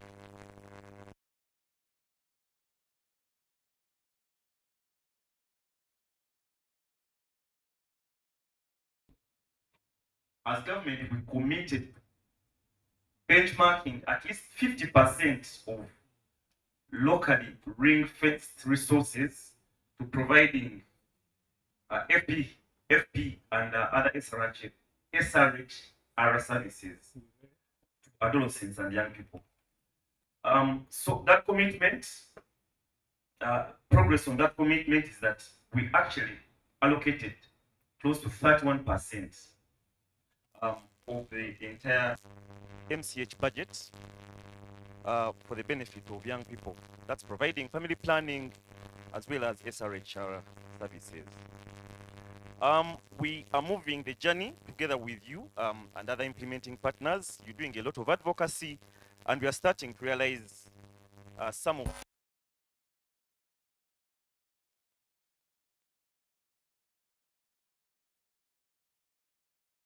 demographics health survey. We're able to have the number of mothers dying while giving birth. So we moved from 336 per 100,000 deliveries to right now 189. So I think we deserve a round of applause on that. Okay. Yeah, so less mothers are dying. Our desire would be to actually also have this one. So we move from 189 2040 vision to at least 80, to at least 70 deaths per 100,000 deliveries. At the Ministry of Health, we believe in accountability, and as such, every maternal death and every perinatal death has to be accounted for. So what we are doing is that every week we have at least 2 meetings to review each and every maternal death in the country.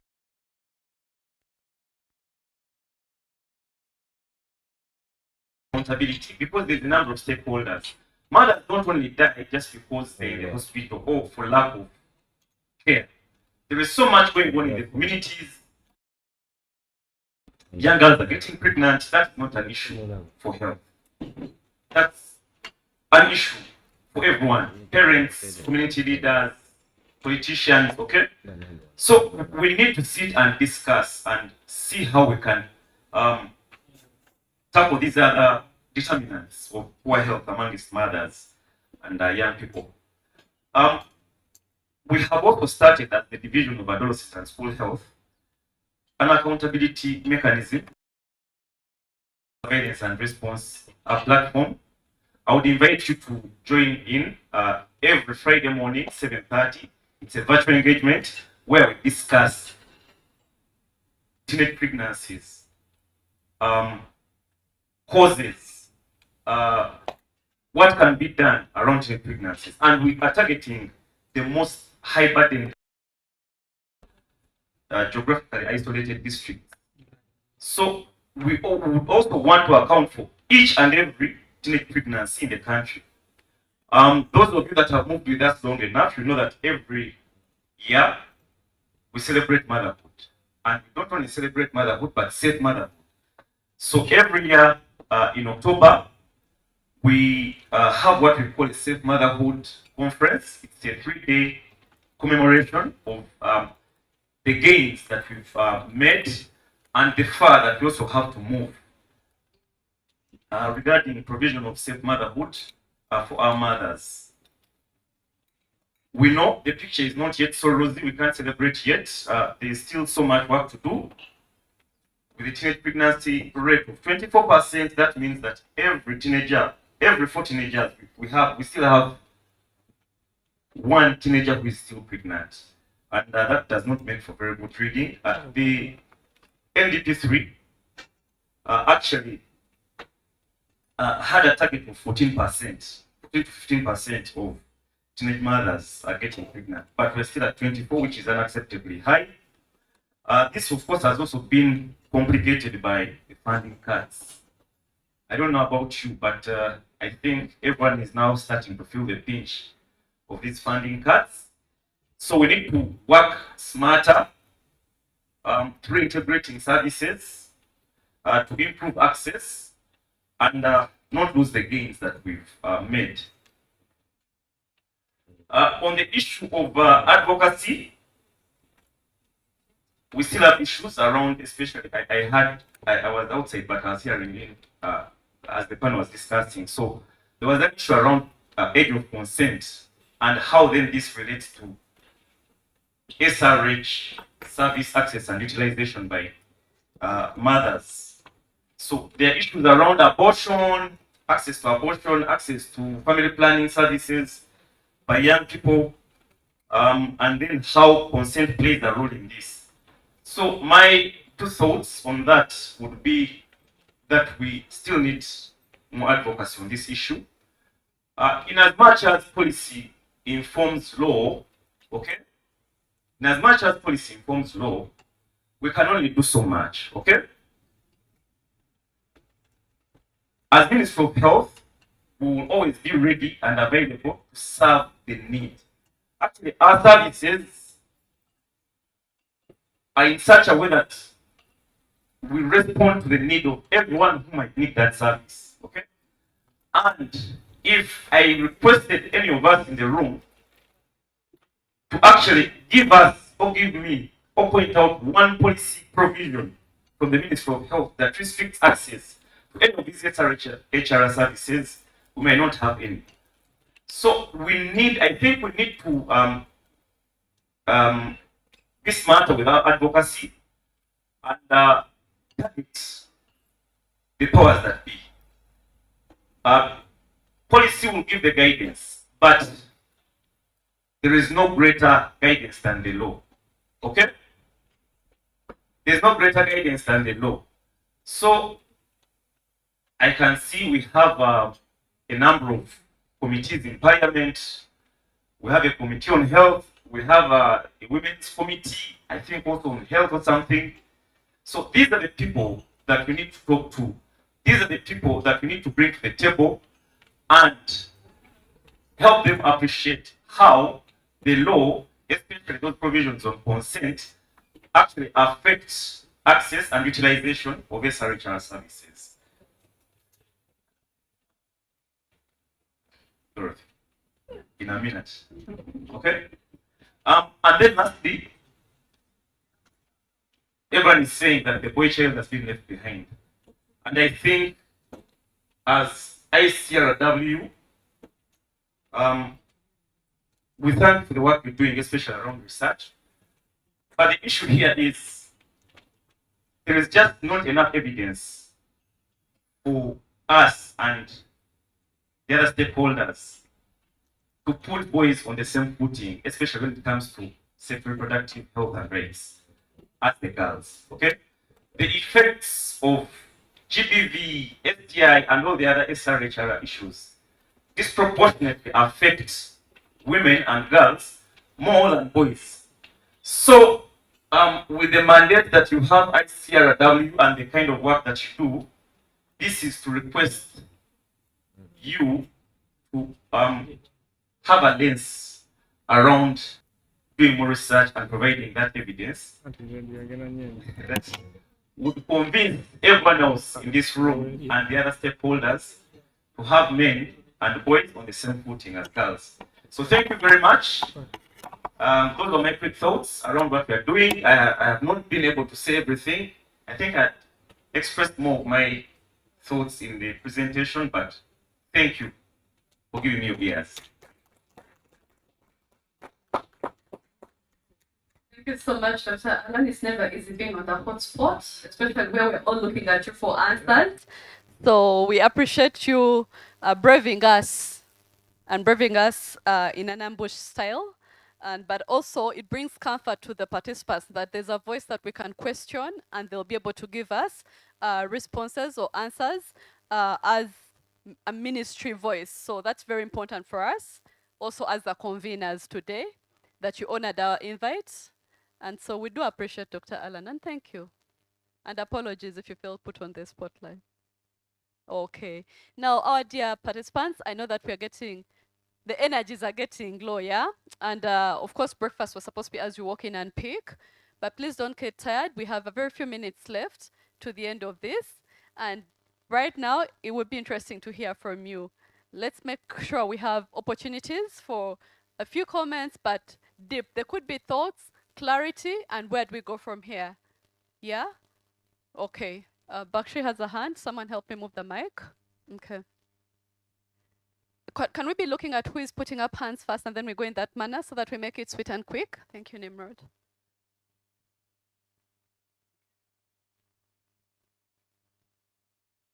After him.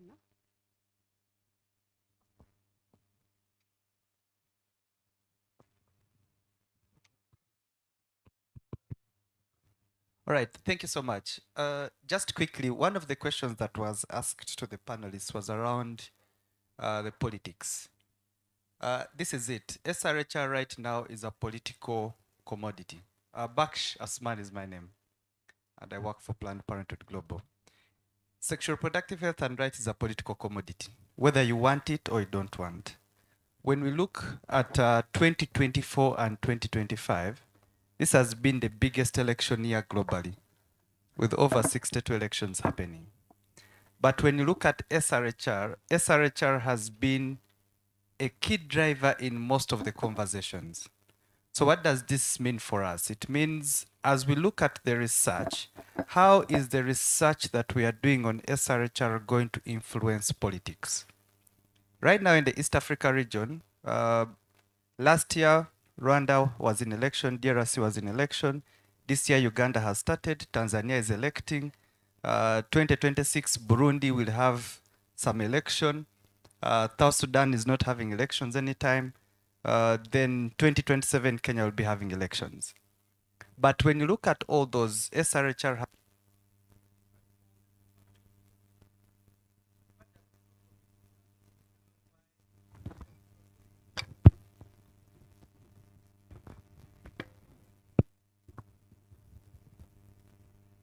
So the reason why we are struggling with SRHR even at the regional level is, for example, at the East African community, human rights and SRHR is not part of the treaty. That's why it is not even discussed by the Council of Ministers. That's why it is not even discussed at the Council and the Summit. We have an opportunity. In 2030, we are supposed to be moving into the East African Federation with a new treaty. 2028 and 2029, there are going to be public conversations that will happening. Are we able to have part of our research start influencing conversations so that we can have human rights and SRHR as part of the treaty. It's even though it's just one line talking about human rights. So we need to start moving away from SRHR being only a socio-economic issue, but it's a political issue. That's why you see whenever we have a lot of discussions around abortion, LGBTI rights, the political community looks at it as a pot of clout. I'm speaking about LGBT and I'll go back to my community and say, I voted for the law on LGBTI, so vote for me because I'm protecting the family and preserving culture. It's a political clout. So how are we ensuring that even teenage pregnancy becomes part of the politics? How are we ensuring that rape and defilement becomes part of the politics? As I conclude, we should stop shying away from saying that teenage pregnancy is a result of defilement. Full stop. This is someone who has had sex with someone who is young, who is a child. So if they are getting pregnant, teenage pregnancy is a result of defilement. How are we able to start including such conversations in our research and studies so that we stop sanitizing teenage pregnancy? Because we sanitize a lot of teenage pregnancy. That's why it's even when we are having dialogues around teenage pregnancy, we are being so casual with it. The fact is, it's rape, it's defilement. Thank you. Okay. There was a hand here, then we'll bounce back that side to balance. Thank you. I didn't get a chance to introduce myself earlier, so I guess I'll use this opportunity. My name is Wina Jeanette. I work with UN Women, supporting statistics, gender-related statistics. Thank you to the panel. It was very insightful conversations happening from the legal and policy contradictions to the message framing, but most importantly, what got me was around the community-based research and the methodology that was used. I think it was Buki who mentioned that. And that got me thinking about the data that we use. So there's some hope, at least. There's some willingness we see with the Uganda Bureau of Statistics in trying to see how we can integrate citizen-generated data, which can be used to also do this community-based research. So UN Women is supporting that process. Of course, it's at the initial phases. We're seeing how we can come up with, the CSO consortiums where we can put them together and be able to have this data validated by Uganda Bureau of Statistics. As we know, the research has to always use official related data. So that got me thinking, and it's also nice to see that the voice is coming up around how we can be able to move the citizen-generated data agenda forward. Thank you. Great, thank you so much. Okay. Thank you. Hilda Tonjeire is my name. Dr. Kasozi just commented on the fact that there is policy, but it is just to guide, and there is the law. But what I would like to emphasize is that if we could have more stories, more memoirs, more testimonies, people publishing, writing and publishing their stories about how they negotiate some of these things, it would be a very big contribution that that would enable people to read more about these issues and to understand them. Because most of the time, research has specific areas where it sits, specific areas where it is discussed. And so the simple stories could have a very big impact on these things that we discuss in these areas. I thank you. Okay, great. There's a hand here, then we'll bounce back, and then we shall prepare for a picture. I see people leaving. It means I should be short. Thank you so much for the presentations. I think I came in when the research and evidence was being presented. I'm Elizabeth Mushave by name. I have just 2 comments, and one of them is to the International Center for Research on Women. It's a comment but also a request. Have we, maybe before now, considered the cost of ignoring these SRHR concerns to development? And I think it comes back to the game of numbers. You're not going to make any investment case or argument and take it without numbers. What is in it that I'm going to lose? if I ignored it. And someone said, if you are not productive as a women lot, let's say one of the, why should I waste my resources on you when there are many more other priorities to attend to? The second comment, I think it is the Janet from UN Women that talked about it. In my mind, as the ladies spoke, I see a wealth of information there, but I am not so sure that we are clear, and in this country or even in the region, on our processes for citizens' data production, processing, and use. Is it something we want to invest in? Is it something we want to venture into? It is going to get backlash from bureaus of statistics, but that is where the evidence is. That is where what works sits and is unutilized. And finally, it's a comment on the men. I know we want to bring men in here, but I think we need also to start creating or being deliberate and not to have excuses for it. We are talking about SRHR needs for women here and concerns for women. Yes, unapologetically, let's go for it. Let's put it on table. There will be other movements, there will be other platforms where we can discuss these men's issues, and maybe like the policies have it or the laws, there will be an intersection. But let's be deliberate, because when we confuse these debates, we really lose it. And then people get out of the room saying, oh, okay, if men are not on that, you're reaffirming those stereotypes that women must do it for men again. Please not here. Thank you.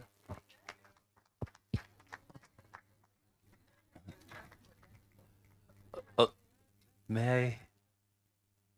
Hello. Hello. I think I don't want to be the person in between your lunch. The previous submission, thank you so much. And my name is Geoffrey Mtumba. I'm a journalist from Daily Monitor. And my comment will go to Dr. Chadondo and Dr. Chima. Okay. We thank you so much for the research you conducted, but I feel like it's a bit lacking inclusivity. The previous speakers said that we should have main discussions out of this room, but I think the moment we discuss these women issues, the women are not only living in these communities alone, they are coexisting with the male in these communities. So as we are making research, let's not ignore the boy child or the male child, because these are the people that are going to do the rape.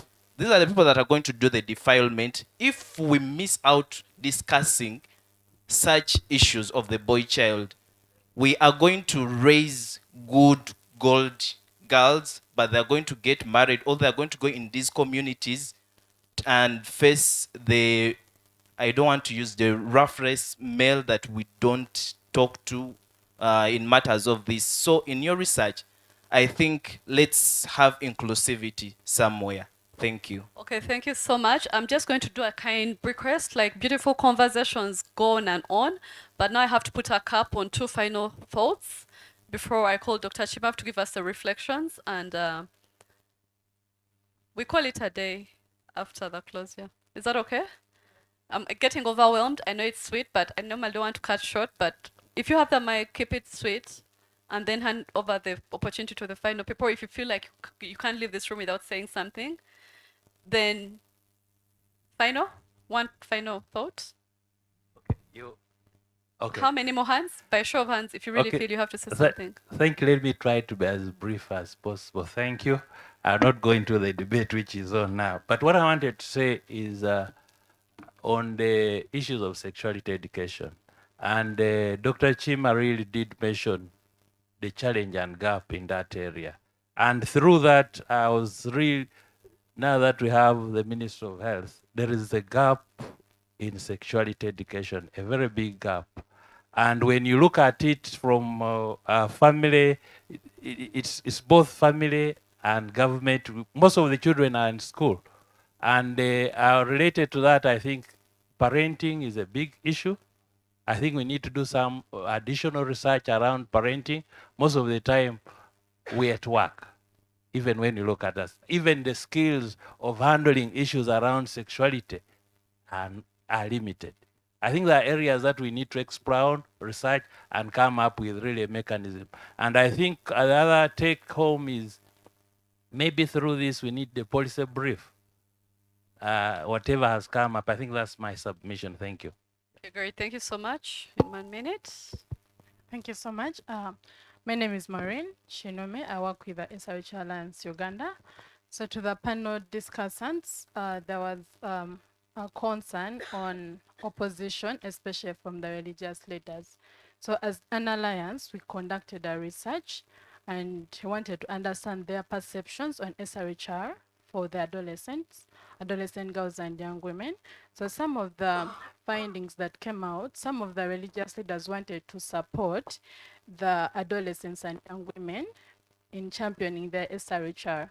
So as an entity, we did pick up that, and we've been conducting the interfaith dialogues, both at the national and the regional levels.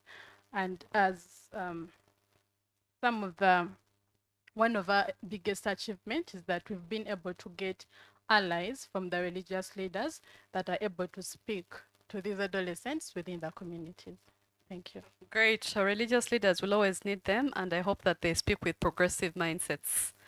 Yes, thank you so much. Allow me now, apologies if you have not gotten the opportunity to speak, but the conversations extend online too. You can still share your thoughts and they'll equally have the same impact that you would have loved for them to have here. So with that, allow me invite Dr. Chima to give us the final thoughts or reflections from these discussions, and then we shall finally close with Ms. Evelyn Opondo, the Africa Director, giving us our way forwards from these conversations. And please don't leave. We need your picture, please. That's it. Please feel free. Thanks very much, everybody. It's been a very engaging morning, and I've personally learned a lot from everybody, from the questions and from the panelists. I think very enriching discussion. A lot of questions have come from the discussions. And just to say, we are not able to provide all the answers or responses to all of them. But just a few things for me to, so that we go home with at least with some insights on some of the questions that have been raised. On methodology, yes, even within ICRW, we adopt non-conventional methodologies in some of our work. There are papers we've written, reports we've written, just based on the stories of people who experience the realities that we deal with. So we do that a lot. And our research is also quite inclusive. We try to reach out to all the key publics, all the key social groups that we think might interact with an issue or with a question or with any problem that we're dealing with. So that is something that we take very dearly. And we've also, in some instances, developed methodologies that are Afrocentric, that respond to the issues in Africa and the realities of Africa in terms of data gathering and the use. But we also accept that some of them might be quite difficult for government to use. But stories are very powerful, and we try to use them when we do engagement with government. And then this study, remember, did not just focus on women's SRH issues. It's much more comprehensive than that. And what we shared with you in the brief that you have is our attempt to summarize them. If we were to do a full report on this, it would be 50 pages, which might ultimately become unreadable. Let me pause there. Great. Thank you so much for speaking under minutes. And just to say, the online participants, we were with you. Let me just read a few comments that came through. Feminists for Peace, Rights and Justice Center says, gag rules washing away sexual reproductive health rights in Africa. And that is the global gag rule for those of us who are following the politics globally. It doesn't want anything to do with abortion rights advocacy. So that's it. Then there is a person called Ankat who says Donald Trump and his current regime, Elon Musk, are taking us back 20, 30 years of hard work and progress, and it's heartbreaking to see again similar concerns. Then there is Women Collective, Kenya, insightful and timely discussion on sexual reproductive health rights, especially on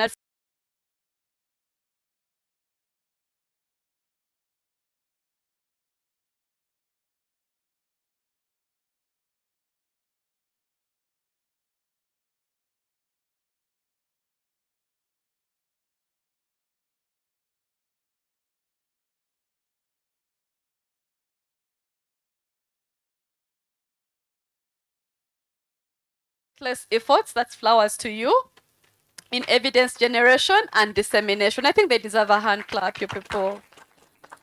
Yes. And then finally, there has to be an obligation to include LBQT women and non-binary and gender non-conforming persons in these discussions deliberately. I thank you. Allow me welcome Evelyn to give us a parting thoughts.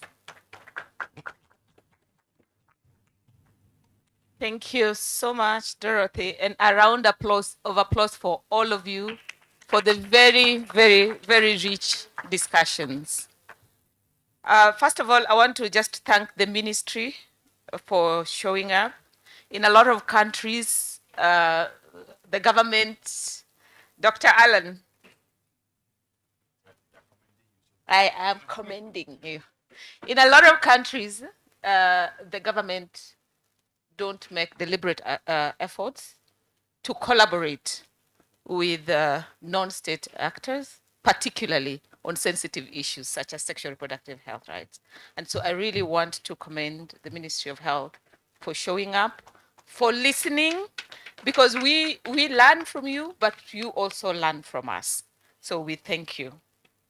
I want to, in a very special way, thank all the speakers and even the participants. We came here to share our findings, but we have also learned a lot, more than I thought we would do in this short time. We live challenged, and there are a lot of things that as ICRW, we are very interested in carrying forward. I think just to the controversy of the boy child, we are the International Center for Research on Women. And so we center women, we work with men, we understand how men influence all of these things, and we actually do research on how, how men intersect with all of these things. So while we are centering women, we don't leave out how that impacts on this woman that we want to work on. I think my colleague Chima said at the beginning that we did this research last year. A lot of the things, the environment has really changed. We are challenged. One of the things we are going to reflect on as ICRW is how can we capture some of these things? It may not be another deep research. It would take another many, many months for us to do, but how can we consolidate all of these things that have happened in the last few months so that they are also supporting how we move forward. We hear you on localized research movement, and Chima has spoken to that.